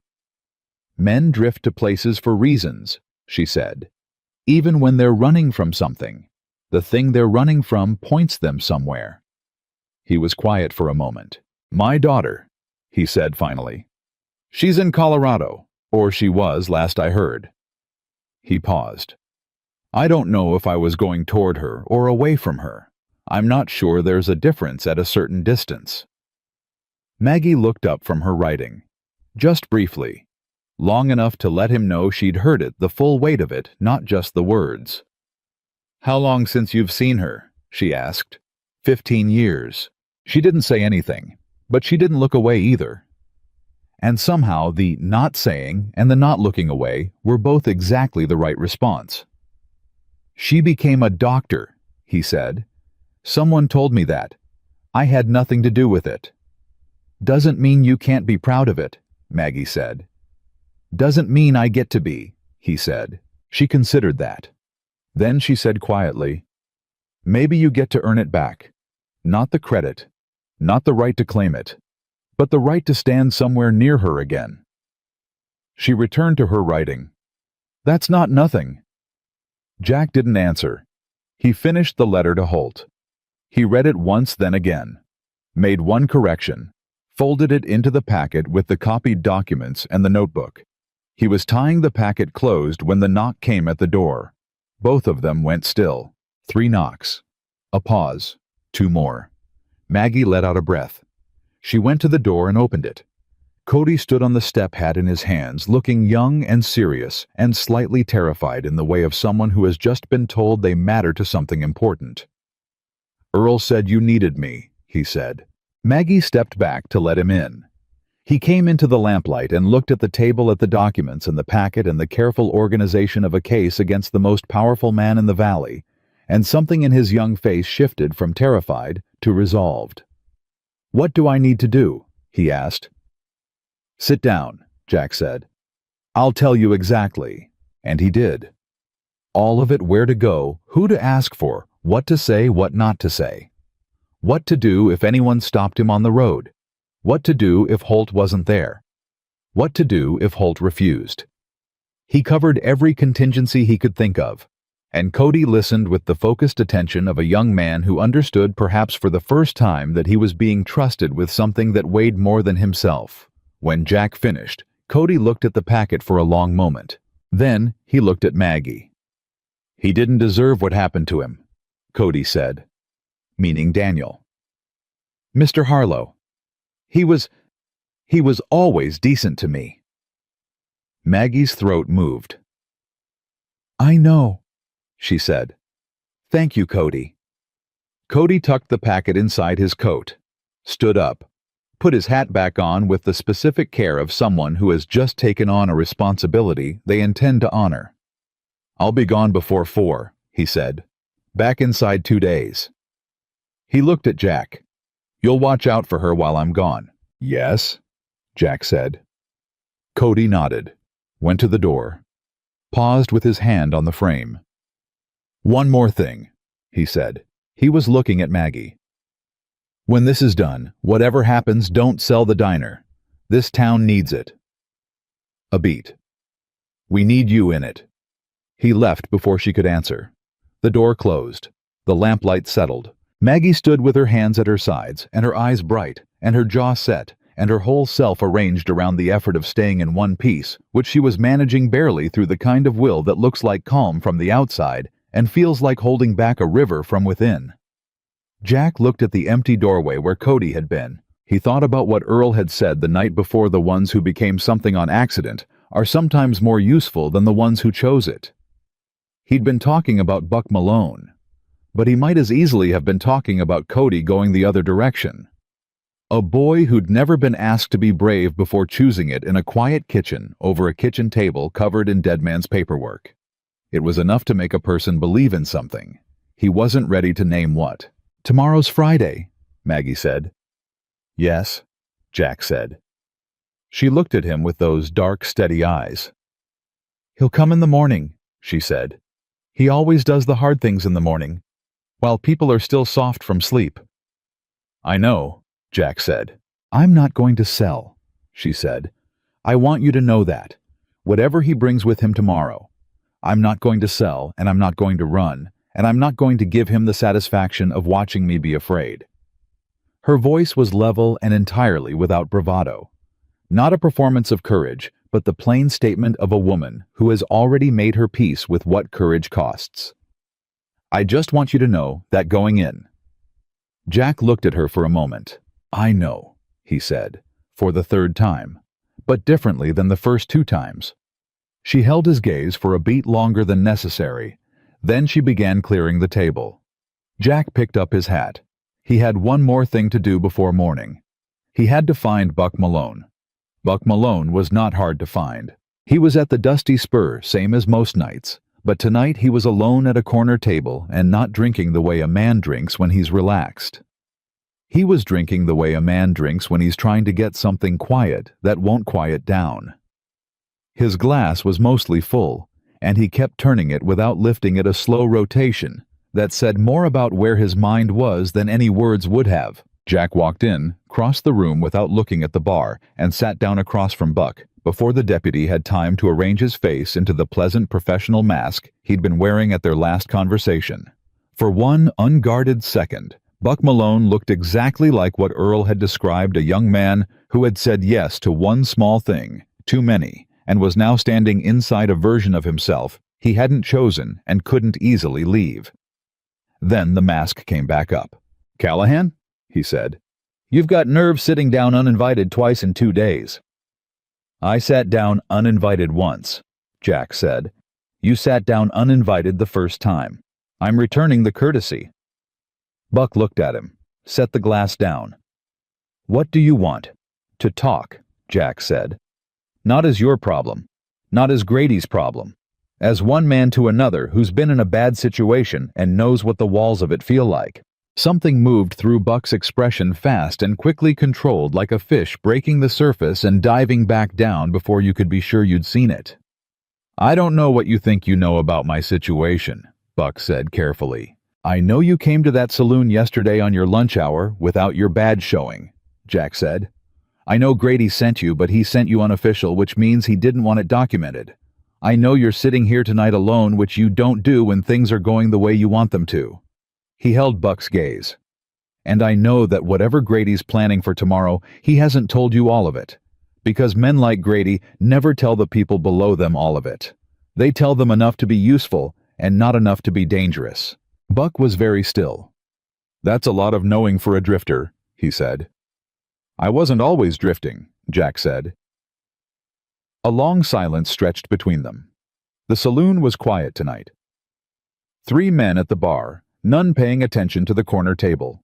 Earl behind the counter, moving glasses with the deliberate patience of a man giving 2 other men room to say what they needed to say.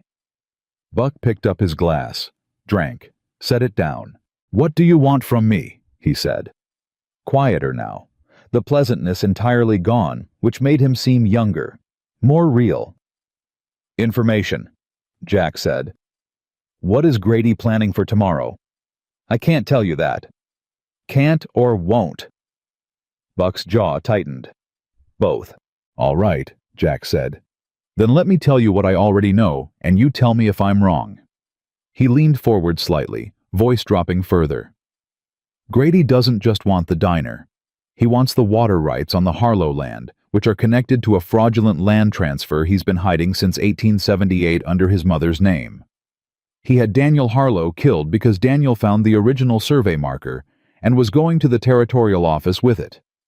He's been making offers to Maggie for 14 months because the cleanest way to bury the evidence is to own the land and control who goes near that creek."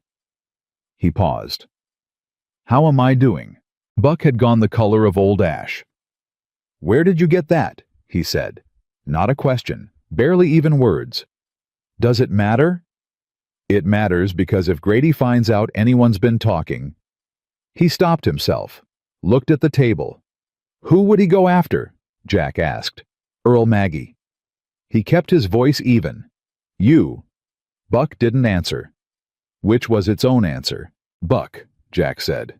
And it was the first time he'd used the man's given name, and the shift in register was deliberate, a door opening instead of a wall presenting itself. How long have you known about Daniel Harlow? The silence this time was different, heavier. I ran the inquiry, Buck said finally. His voice had dropped to something almost inaudible.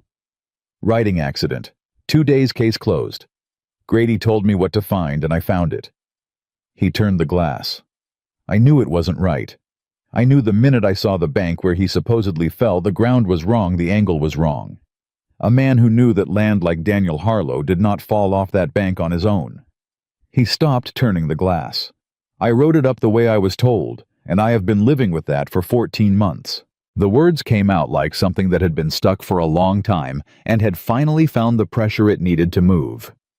Jack let the quiet hold for a moment. Then help me, he said. Buck looked up. You don't know what you're asking. I know exactly what I'm asking, Jack said. I'm asking you to do the thing you should have done 14 months ago. Not because it's easy, not because it's safe. Because a woman named Maggie Harlow has been holding that diner together alone since her husband was murdered, and tomorrow, Grady's going to walk in there and do something that ends her ability to fight back, and the only way to stop that is to know what he's planning before he does it. Buck stared at the table for a long time. There's a buyer, he said at last. Coming in from Tucson. Real estate man, works for the railroad. The railroad's been looking at routes through this territory, and Cartwright Creek is the only reliable water source on the southern pass. He paused. Grady arranged the meeting 3 weeks ago. The buyer arrives tomorrow afternoon. Grady wants the Harlow deed in hand before that meeting. Clean title, no disputes. What happens if Maggie refuses again tomorrow? Buck's mouth pressed into a thin line. Grady's not asking anymore. The words landed like stones in still water. He's going to take it, Jack said. He's got a document, Buck said. From Thomas Aldridge. A resurvey report dated last month claiming the original Harlow deed contains a boundary error that puts a third of the property in dispute. It's fabricated. I've seen the original survey. There's no error, but Aldridge signed it with the county seal. Grady's going to present it to Maggie as a legal notice, give her 24 hours to vacate the disputed portion, and use the legal confusion to block any sale or transfer she might try to make in the meantime. And if she goes to a lawyer, nearest lawyer not in Grady's pocket is in Tucson, Buck said. 2 days away. By the time she gets representation, the railroad meeting is done and the deal is signed. Jack sat with that for a moment. The clean, interlocking machinery of it. Grady hadn't panicked when Jack stood up in the diner on Tuesday. He'd accelerated. He'd moved his timeline, fabricated his legal cover, positioned his buyer. He'd been running this play for weeks. Jack's presence had just forced him to run it faster. The resurvey document, Jack said. Does it exist in the county records yet? Aldridge files it this morning, Buck said. Early, before the land office opens to the public. Is it already filed? Buck checked the watch on his vest. Probably. Jack stood up. I need you to do one thing, he said. One thing, Buck. That's all. Buck looked up at him with the eyes of a man standing at the edge of something he's been circling for a long time. When Grady comes into that diner tomorrow, Jack said, I need you to stay outside. Buck stared at him. That's it, he said. That's it, Jack said. Don't go in with him. Whatever he tells you to do, find a reason to be on the boardwalk. Can you do that? Why? Because what happens inside that diner tomorrow needs witnesses, Jack said. And a witness who's also a deputy, even one who's been compromised, is worth more than no witness at all. He held the young man's gaze. You're not a bad man, Buck. You made bad choices. There's still a difference. But only if you act like there's still a difference. Buck was quiet for a very long time. Grady's going to know, he said. Eventually. He's going to know I talked to you. Eventually, Jack agreed, but by then it won't matter. He left Buck sitting at the corner table with his mostly full glass and the weight of 14 months pressing down on him from every direction. And he walked out into the cold night and stood on the boardwalk for a moment, looking up at a sky full of stars going about their indifferent business. And he thought about what was coming in the morning with the particular focused calm of a man who has accepted that the next 24 hours are going to be the most important of the last 4 years. He went back to his room. He did not sleep. He sat at the window until the first gray edge of dawn touched the eastern sky, and then he dressed carefully and put Earl's letter and Maggie's copies in a secure place in his coat, and settled his hat on his head and walked down the stairs and out into the beginning of Friday. He was at the diner at 6. Maggie was already there. She looked at him when he came through the door the way she'd been looking at him since Tuesday, directly fully without the peripheral carefulness she'd maintained before, and he thought that whatever was going to happen today, at least they were both going into it clear-eyed. "Cody got out," she said. "Before 4 like he said. I heard his horse." "Good," Jack said. "He'll be in Tucson by tomorrow morning if he pushes through." "He'll push through," Jack said. He sat at his table. She brought coffee without being asked, same as every morning, except nothing was the same as every morning. "Grady's bringing a legal document, fabricated resurvey, claiming a boundary error on your deed. It's already filed with Aldridge's office." Maggie set the coffee pot down with a care that suggested she was putting considerable effort into not setting it down harder. "When did you find this out?" she said. "Last night." "Buck Malone." "Yes." She absorbed this, sat down across from him, same as the morning with the documents, now a habit neither of them had remarked upon. "What does the document do?" "Puts a third of your property in legal dispute, blocks any transfer or sale you might try to make while the dispute is unresolved. Buys Grady time to close a deal with a railroad buyer coming in from Tucson this afternoon." He kept his voice even. "Facts, not alarm." She needed facts. "The dispute is fabricated. Aldridge created it with the county seal, which is fraud, which is federal territory, the moment we have a federal officer to present it to. But we don't have one yet," Maggie said. "Cody won't reach Holt until tomorrow at the earliest." "No," Jack said. "We don't have one yet. So today, we buy time," Jack said. "We don't let Grady panic you or force you into a response that closes your options. Whatever he presents, whatever he says, you acknowledge receipt and nothing else. No signature, no agreement, no concession." "I know how to say no," Maggie said. "I know you do," Jack said. "I'm saying it for my benefit as much as yours." Something in her expression shifted the very edge of that not-quite smile again. Then it was gone, replaced by the serious calm she'd been wearing all morning.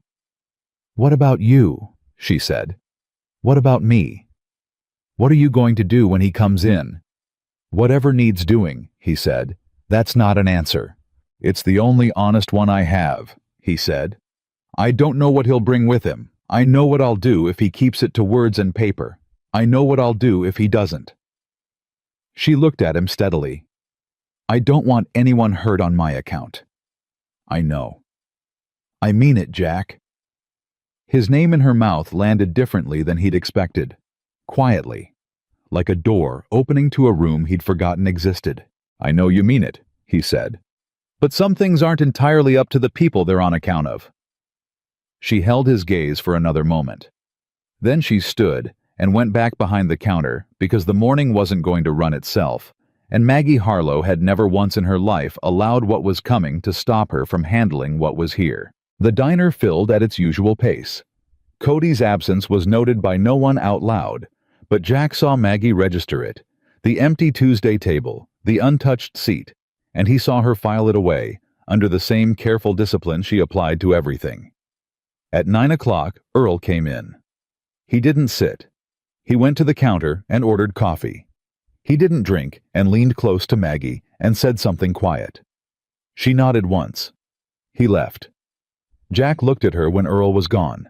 She met his eyes across the room, mouthed 2 words. "He's coming." Jack set down his cup.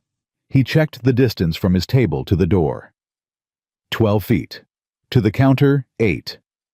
He noted the position of the 2 ranch hands at the back, different men than Tuesday, but same type, the kind who wouldn't intervene but wouldn't be in the way either. He noted the woman reading a letter alone near the window, who would need to be somewhere other than near the window if things deteriorated. He settled back in his chair. He breathed. He waited. Grady came through the door at 9:14.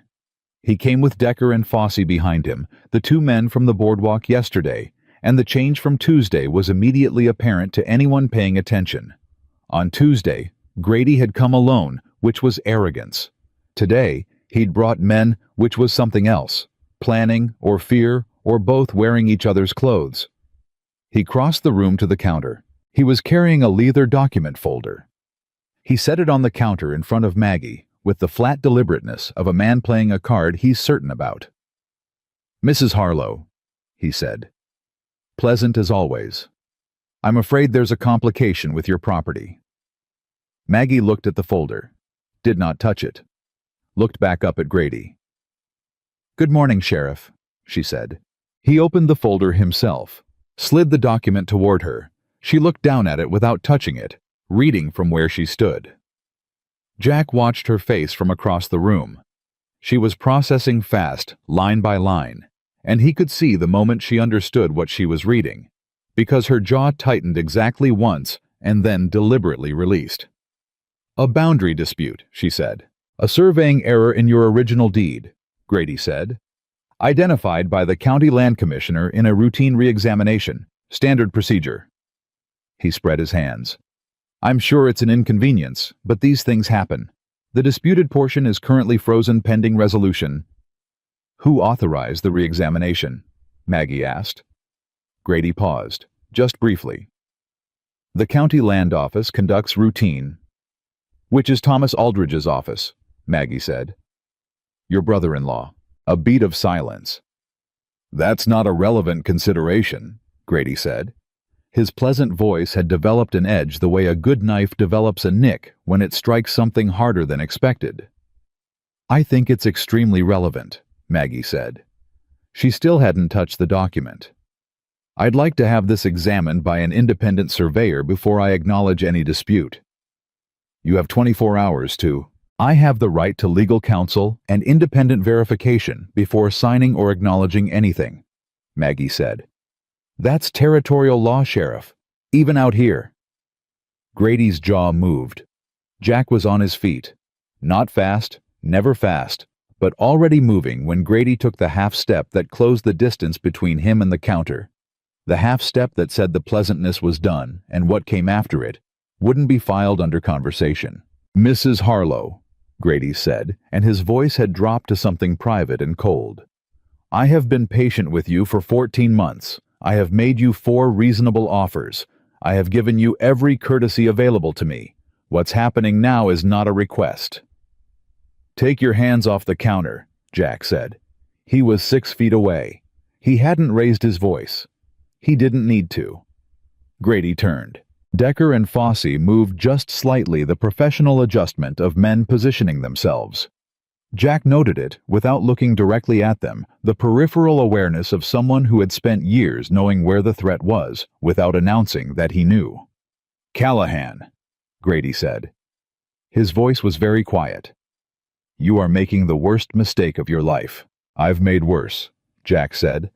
None of them involved standing still while a woman was threatened in her own place.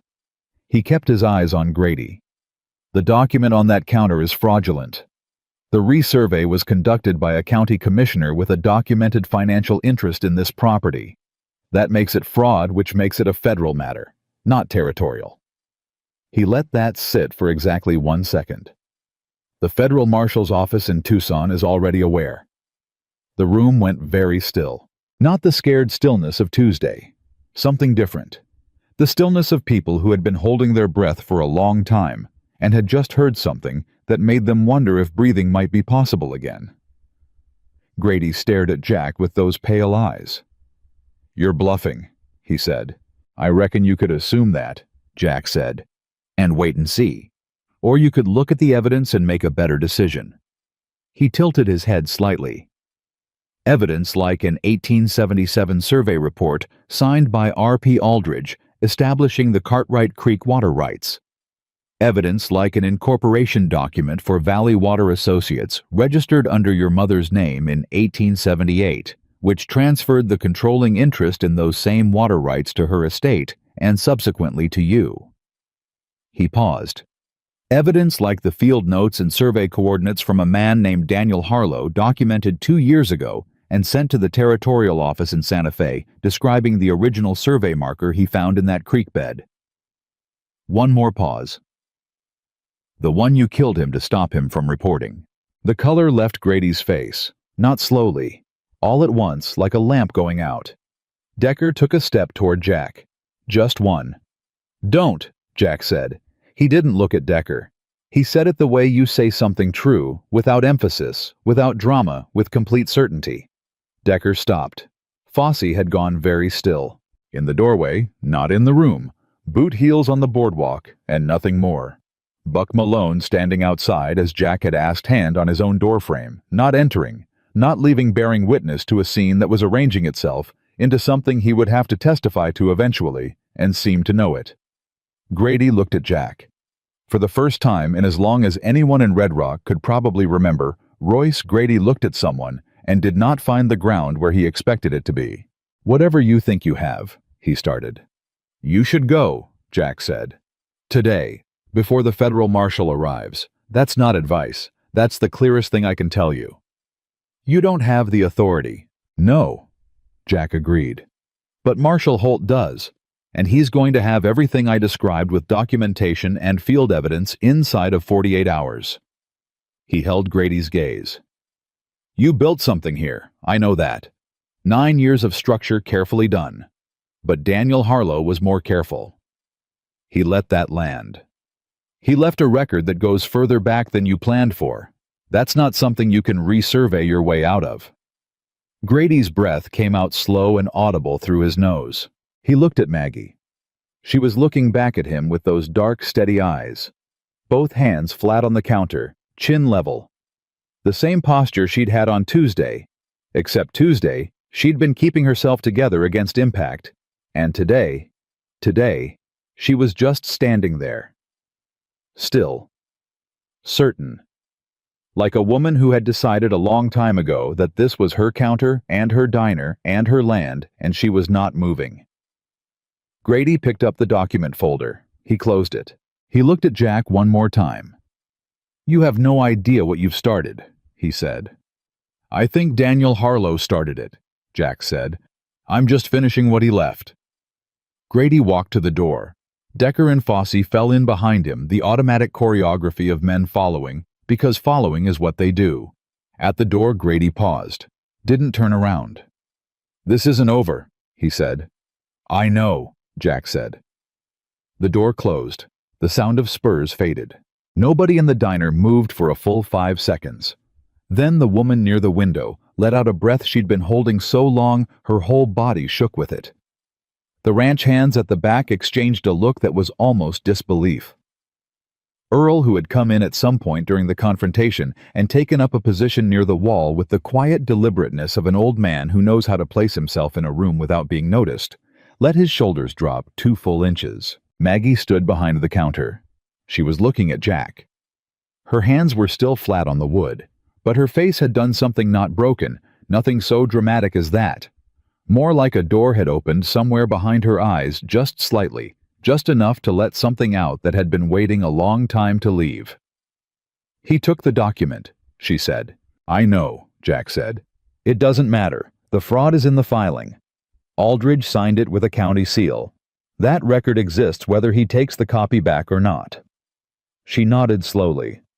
"You told him Holt already has the evidence," she said.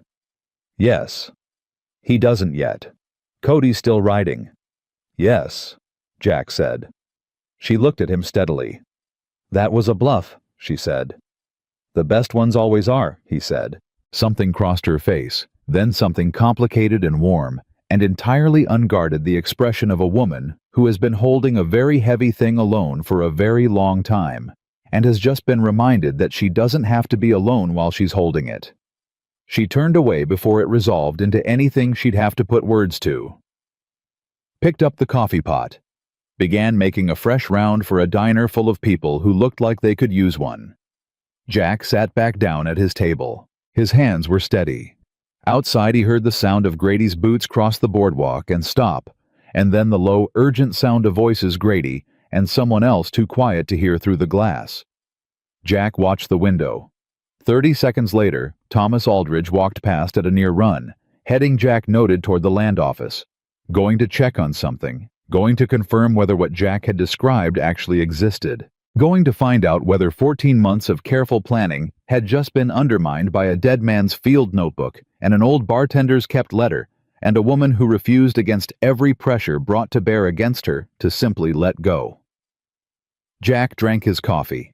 He thought about Cody on the road to Tucson, pushing hard through cold morning air with a packet of documents inside his coat that had cost one man his life and 14 months of a woman's grief to assemble. He thought about what Grady had said on his way out the door.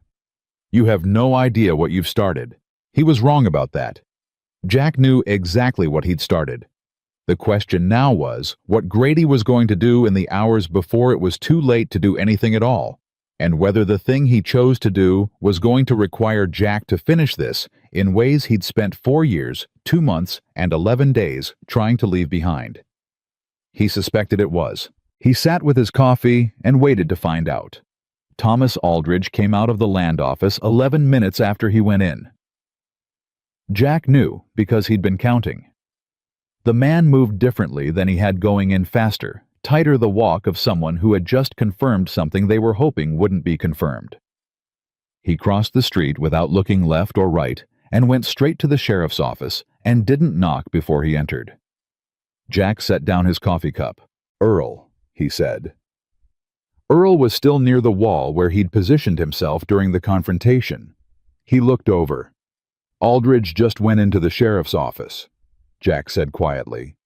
"Whatever Grady decides in the next 10 minutes is going to tell us everything about how the rest of today goes." Earl nodded once, pulled his coat on. "I'll be across the street." He left without making it look like leaving. Maggie came by with the pot. She'd been moving through the diner for the past 20 minutes with the focused efficiency of a woman who understood that the best thing she could do right now was keep everything normal, because normal was the thing Grady hadn't been able to break in 14 months, and she wasn't going to let him break it in the aftermath of this morning either. "Aldridge went to Grady," Jack said low enough for only her. She poured without her hand shaking. "What does that mean?" "It means Grady now knows the evidence is real," Jack said, "which changes his options. He can't paper his way out of this anymore. He either runs or he escalates. Which will he do?" Jack looked at the sheriff's office across the street, the door still closed, the window dark. "He'll escalate first," Jack said. "Men like Grady don't choose retreat until retreat is the only door left. Right now he thinks he still has doors. Does he?" "One," Jack said. "If he destroys the original evidence before Holt arrives, he might be able to claim the documents are fabricated. Buy himself enough time to disappear cleanly." He looked at her directly. "The originals, Maggie. Where exactly did you hide them?" "Floorboard bedroom, left side near the window," she said. Same words she'd used the first morning. "I moved them last night. Loose board behind the kitchen stove, now you'd have to know it was there. Does anyone else know the house layout?" "Buck Malone searched it 8 months ago," she said. "After the third rejected offer. Grady sent him with a noise complaint as an excuse." Her jaw tightened at the memory. "He didn't find anything, but he knows the house." Jack stood up. "Go to the back," he said. "Stay away from the front window. If anyone comes through that door in the next hour who isn't me or Earl, go out the back and don't stop moving." He held her gaze. "I mean it." She looked at him with those steady eyes, and he could see her working through the calculation, the part of her that wanted to stand her ground against the part that understood when standing ground was strategy, and when it was just stubbornness wearing strategy's clothes. "All right," she said. She went to the back. Jack walked out the front door. He crossed the street in the open, not hurrying, and he took up a position on the boardwalk outside the general store with a clear line to the sheriff's office door, and he stood there with his hands loose at his sides and waited. 6 minutes later, the door opened.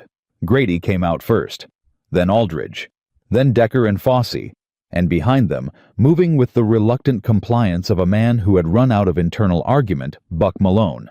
They stood on the boardwalk in a cluster, and Grady said something short, and Decker and Fosse separated from the group and started walking not toward the diner, toward the south end of town, toward the residential street where Maggie's house was. Jack moved. He was off the boardwalk and cutting across the street at an angle that would intercept Decker before the man had gone half a block, and Decker saw him coming and stopped and put his hand near his hip in the professional way of someone who has done this before and isn't alarmed by it. "Where are you going?" Jack said. "That's county business," Decker said. "County business is the land office," Jack said. "Which is that direction? You're walking this direction, which is toward a private residence." He stopped 6 feet away, same distance as always. Close enough to be clear about the conversation, far enough to have options. "What's in that house that Royce Grady needs badly enough to send 2 men for on a Friday morning?" Decker smiled. It had none of Buck's practiced pleasantness. It was the smile of a man who has been given permission to stop pretending. "Step aside, Callahan," he said. "No," Jack said. Fosse had come around the left. Jack had expected that. He turned 45 degrees, keeping both men in his field of vision, neither of them behind him, and he felt the familiar cold settling that happened when a situation moved from talk into something else entirely. Not fear, the opposite of fear. The specific calm that had always arrived unbidden and reliable in the moments when everything simplified down to the next 3 seconds. "Last chance," Decker said. "That's what people keep telling me," Jack said. Decker reached for his gun. What happened next took 4 seconds and was not clean and was not dramatic. Jack closed the distance before Decker's weapon cleared the holster, took the man's gun hand at the wrist, and used Decker's own forward momentum against him, in the economical way of someone who had learned long ago that the fastest way to end a physical confrontation is to end it before it becomes one. Decker went down hard. Jack had the gun. He turned. Fosse had his weapon out and leveled. They stood looking at each other. "Put it down," Jack said, "or use it, but decide now because I've got no interest in waiting." Fosse was breathing fast. His eyes moved to Decker on the ground, to the gun in Jack's hand, to the street around them, calculating odds and not liking the numbers. He lowered his weapon. "Smart," Jack said. He heard boots behind him and turned to find Buck Malone 6 steps away, not running, walking with the deliberate pace of a man who had made a decision somewhere in the last 60 seconds and was now living inside it. Buck looked at Decker on the ground, looked at Fosse, looked at Jack. "Grady sent them for the house," Buck said. It wasn't a question. "Yes," Jack said. Buck turned to Fosse. "Give me your weapon." His voice had changed. Something official had come back into it, something that had apparently been buried under layers of compromise and hadn't entirely died. "Both of you are under citizen detention pending federal inquiry. You have the right to—" "Buck," Jack said. Buck stopped. "Grady's still out there," Jack said. They both looked back toward the sheriff's office. Grady was gone. So was Aldridge. Jack handed Fosse's weapon to Buck, who took it with the automatic competence of someone whose training hadn't fully left him, even when his integrity had, and Jack turned and walked fast back toward the Main Street scanning. Earl was coming toward him from the opposite boardwalk. Moving faster than an old man with 2 missing fingers, should have been able to move his face set and urgent. "He went to the diner," Earl said. Jack ran. He hit the diner door at a dead run and pushed through, and took in the room in one sweep, empty of customers, now just the tables and the chairs and the smell of coffee, and at the back, the sound of voices. One voice raised, and one voice not. He went through the counter gap and pushed through the kitchen door. Grady had Maggie backed against the far wall with Aldridge beside him, and a document in his hand that he was holding up between them like a weapon made of paper, and he was talking in that pleasant voice that had stopped being pleasant sometime in the last hour, and was now just the sound of a man who has burned through every other register and arrived at something raw and unguarded, and therefore more dangerous than anything that had come before. "Sign it," Grady was saying. "Right now. One signature, Maggie, and this is done. You get a fair price, you keep the diner, you walk away with your life intact." "Get away from her," Jack said. Grady turned. He had a gun in his left hand. Jack hadn't seen it when he came through the door. He saw it now. The kitchen went very quiet. "You just don't stop," Grady said. His voice had shed the pleasantness entirely. What was underneath it was tired and mean and frightened in the specific way of a man who can see the end of something he's spent his life building and cannot accept the sight of it. "I have given you every opportunity to walk away from this. I told you don't know what you started." "Daniel Harlow started it," Jack said. He kept his eyes on Grady's gun hand. "You finished him, but you couldn't finish what he left behind." He moved one step into the room, angled slightly, putting himself between Grady and Maggie, the way water finds the space between things. "And you can't finish it now. Cody Walker reached Tucson this morning. Marshall Holt has everything: the survey report, the incorporation documents, Daniel's field notebook, his letter to the Santa Fe office." He paused. "It's done, Grady. The only thing left to decide is how it ends for you." Grady's gun hand was steady, but his breathing wasn't. Aldridge made a sound something between a word and a gasp, and took one step backward toward the door. Nobody stopped him. He wasn't the problem in this room. "You can't prove I had anything to do with Daniel Harlow," Grady said. "Buck Malone can," Jack said. The words landed like a physical thing. Grady's face went through several expressions in rapid succession: disbelief, calculation, fury, and settled on something that was all three at once, layered and ugly. "Buck would never—" "Buck already did," Jack said. "An hour ago, in front of witnesses." He held Grady's gaze without flinching. "He's outside right now with Decker and Fosse in custody, awaiting federal jurisdiction." He took another step forward. "Put the gun down, Royce." "You don't get to call me that," Grady said, and his voice cracked on the last word, just slightly, just enough to reveal the thing underneath all of it, which was not evil exactly. Not the clean kind that was easy to name, but something more ordinary and more terrible. A man who had wanted things and had found a way to take them, and had told himself the story of his own authority so many times that the story had replaced everything else. "You come into my town, my valley, and you think you understand what I built here." "I understand exactly what you built," Jack said. "I've built versions of it myself." He was 4 feet away now. 3. "That's how I know it doesn't hold. It never holds. Because it's not built on anything real." 2 feet. "Put the gun down," Jack said. Quiet, certain. "Please." Something moved through Grady's face. The gun hand dropped 2 inches. Then Maggie spoke. "He's not worth it," she said. Her voice was absolutely steady. Not to Jack, to Grady. She stepped out from behind Jack, one step to his side, and she looked at Grady directly, with those dark eyes that had seen 14 months of what this man had cost her. "He's not worth the rest of your life. Whatever you're thinking about doing right now, it won't fix what you already did. It won't change what's already on its way." She held his gaze. "Daniel is gone. You can't undo that. But you can choose what you do with the next 60 seconds. The kitchen was so quiet that Jack could hear his own heartbeat. Grady looked at Maggie. He looked at her for a long time. And whatever he saw, the woman who had held the diner together for 14 months, who had refused 4 offers and a fabricated legal document, and a man with a gun in her own kitchen. Whatever he saw in the steadiness of her, it did something to the remaining architecture of his certainty. The gun came down. It didn't come down all the way, not to the floor, not surrendered, but down enough that Jack covered the last 2 feet and put his hand on Grady's wrist and said very quietly, "Let go."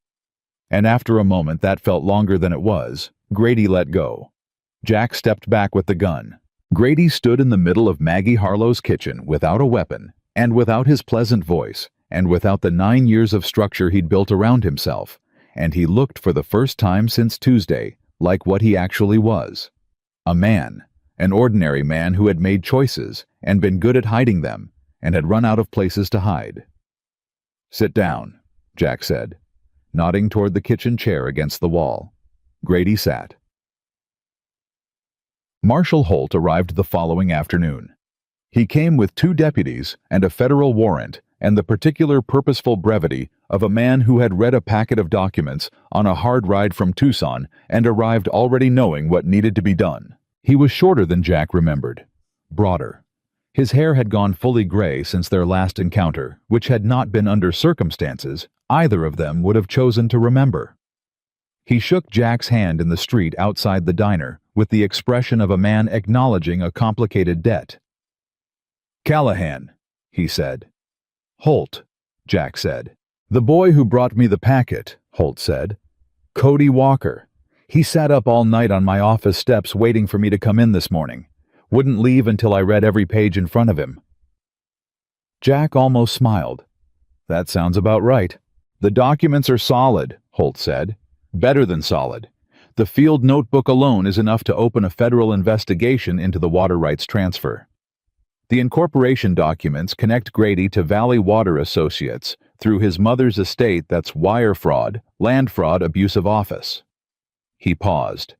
"And the deputy, Malone. His statement about the Harlow inquiry is—" He shook his head slightly.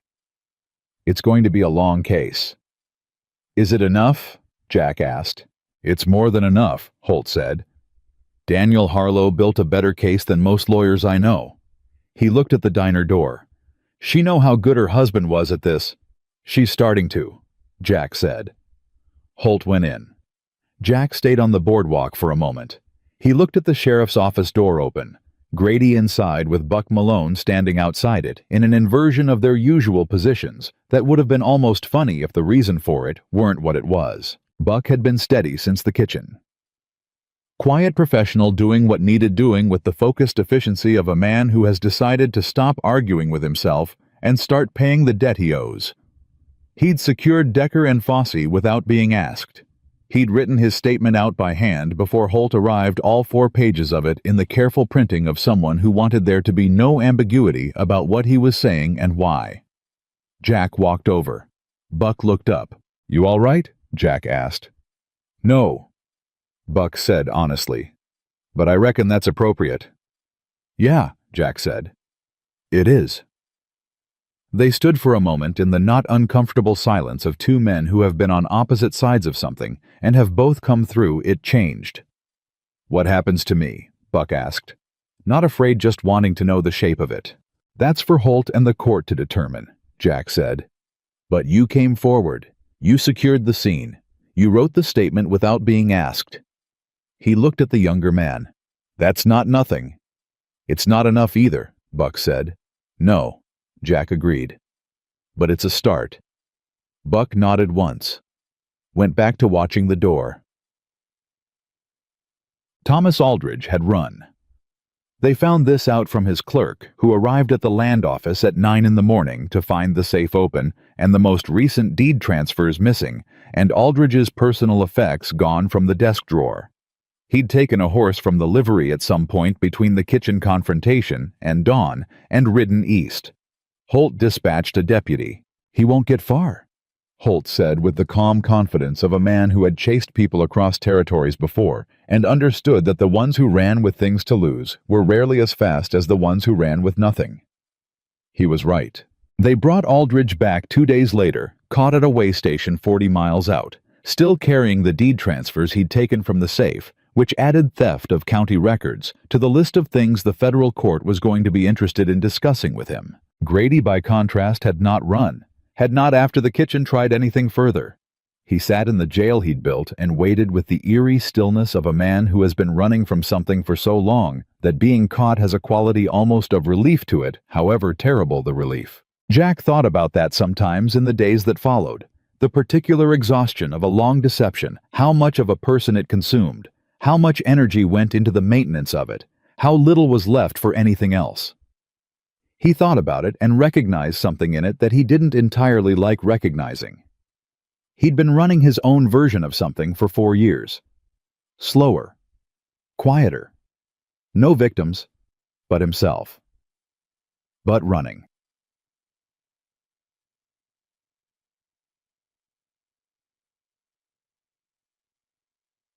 On the third day after Holt's arrival, Maggie closed the diner at noon.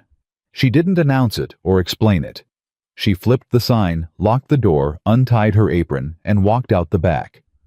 Jack, who had been at his table drinking his third cup of coffee, because there was nowhere else he was supposed to be, and the diner was where he'd come to understand what staying somewhere felt like, heard the back door close and sat with the silence for a moment. Then he got up and went out the front and walked around the building. She was sitting on the step behind the diner, with her hands folded in her lap, and her face turned up and her eyes closed, and she was doing something he'd never seen her do in 3.5 months, which was nothing. Just sitting. Just being still without purpose or efficiency or the armor of industry around her. He sat on the step beside her, a few feet of distance between them, and didn't say anything. After a while, she said without opening her eyes, "Holt told me they found Daniel's original letter in the Santa Fe office, filed and received, never acted on." A pause. "The clerk who received it has a brother-in-law who works for the Territorial Land Commission. It went in the pile and stayed there." "I'm sorry," Jack said. "If someone had acted on it 14 months ago." She stopped, opened her eyes, looked at the middle distance with the expression of a woman who has run this particular calculation before and knows where it ends. "I keep doing that. The if. It doesn't go anywhere useful." "No," Jack said. "It doesn't." She was quiet for a moment. "Daniel knew the system might fail him," she said. "That's why he told Earl. That's why he told me. He built redundancy into it the same way he built redundancy into the water channels on the property, because he knew that any single path might fail, but enough paths wouldn't all fail at once." She looked at her hands. "He was smarter than I gave him credit for sometimes. Isn't that a terrible thing to realize?" "Not terrible," Jack said. "Human." She looked at him sideways. Something in her expression had shifted since the kitchen, since she'd told Grady he wasn't worth it in that steady, certain voice. She'd put something down. He could see the absence of it in her face, the way you can see where a stone sat after someone moves it, the grass beneath pressed flat, slowly recovering. "What are you going to do?" she asked. "Now." He'd been thinking about that. "I need to write a letter," he said. She waited. "To my daughter," he said. She didn't say anything. She didn't arrange her face into an expression of encouragement or approval. She just received the information with the same directness she applied to everything, and somehow that was the right response. "It's been 15 years, he said. "I don't know if she'll answer." "You don't know that she won't," Maggie said. "No," he said. "I don't know that." They sat with that for a while. "Will you stay?" she asked. Quiet. Not heavy with implication, just the actual question. He looked at her. He thought about the 4 years of drifting that had brought him here. The careful discipline of being nothing. The window table, and the coffee, and the slow accumulation of mornings in a place where someone had treated him with ordinary human decency and not asked him to explain himself and what that had done to him quietly, without his noticing, until it was already done. He thought about Daniel Harlow, who had loved his wife in the plain, unglamorous way of decent men, and had died trying to protect what was hers, and had been smart enough and careful enough to make sure the truth outlasted him. He thought about Ellie, a doctor somewhere in Colorado, eyes like her mother, stubbornness like him. He hadn't earned the right to her forgiveness, but maybe he'd earned the right to try. "For a while," he said. "Yes." Something moved across Maggie's face, warm and private, and quickly returned to its usual composure, but there long enough to see. "Good," she said simply. She stood up, smoothed her apron, the gesture he'd learned to recognize the gathering of herself back into motion. She looked down at him still sitting on the step, and there was something in how she looked at him that had no name he wanted to give it yet, but that he intended for the first time in 4 years to let exist without covering it over. "I'm going to reopen it too," she said. "I could use someone to manage the counter while I do the accounts." "I don't know anything about running a counter," he said. "You know how to pour coffee?" she said. "That's most of it." He stood up. She went back inside. He followed. The letter to Holt took 3 days to wind through official channels and come back as confirmation. The federal investigation was open. The indictments were being drafted. The railroad meeting had been canceled, and the buyer from Tucson had quietly distanced himself from any association with Grady or Aldridge, with the practiced efficiency of a man whose business depended on not being near collapsing things when they collapsed. Grady was transferred to federal custody on a Thursday 2 weeks to the day after he'd walked into Harlow's diner and struck a woman across the face in front of 6 witnesses who hadn't moved. Buck Malone's cooperation was noted in Holt's report. His future was still uncertain, wound up in the machinery of the federal court's consideration. But Holt had told Jack privately that a man who came forward voluntarily secured a scene, provided a sworn statement, and had no prior federal violations was in a different position than the men he'd helped, and that position, while not comfortable, was not hopeless. Earl Briggs had his first real drink in 2 weeks on the night Grady left. Jack was at the bar when he poured it. "Well?" Earl said, lifting his glass. "Well," Jack said. "They didn't say anything else. They didn't need to." The letter to Ellie took Jack 4 evenings to write. Not because he didn't know what to say. He knew exactly what to say. Had known for years, had simply not been ready to say it until now. It took 4 evenings because he wanted to say it right. Not well necessarily, not eloquently, but honestly, without the comfortable evasions he'd been using on himself for 15 years. He told her where he was, what had happened. Not in detail, she didn't need his accounting of someone else's redemption. He told her he'd been drifting and had stopped, and that he understood if that meant nothing to her, and that he wasn't writing to ask for anything except the chance to know she was well. He told her he'd heard she was a doctor, and that he was proud of her in the way a man is proud of something he had no hand in building but loves anyway helplessly, without the right to claim it. He told her he was sorry, not with explanations attached, just sorry. He sealed it and gave it to the post office on a Friday morning, and walked back to the diner, and sat at his table by the window, and drank his coffee, and did not know whether she would answer, and accepted not knowing. Maggie brought a second cup without being asked. She didn't ask him about the letter. He appreciated that. He looked out the window at Red Rock Valley, going about its ordinary morning business, people moving on the street, voices and hoofbeats, and the distant sound of the smithy. And he thought about how a town could look the same from a distance and be entirely different inside. He thought about Cody, who had ridden 40 miles in the dark with federal documents in his coat and sat on a marshal's steps all night to make sure they were read.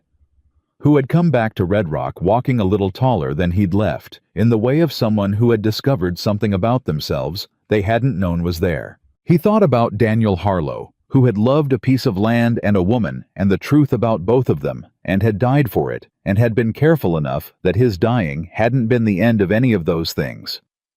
He thought about the 4 years he'd spent trying to be nothing. He thought about how strange it was that the thing that had finally stopped the drifting was the same thing that had always stopped him. Not peace, not rest, not the absence of anything, but the presence of something worth standing in front of. Something worth staying for. He looked up.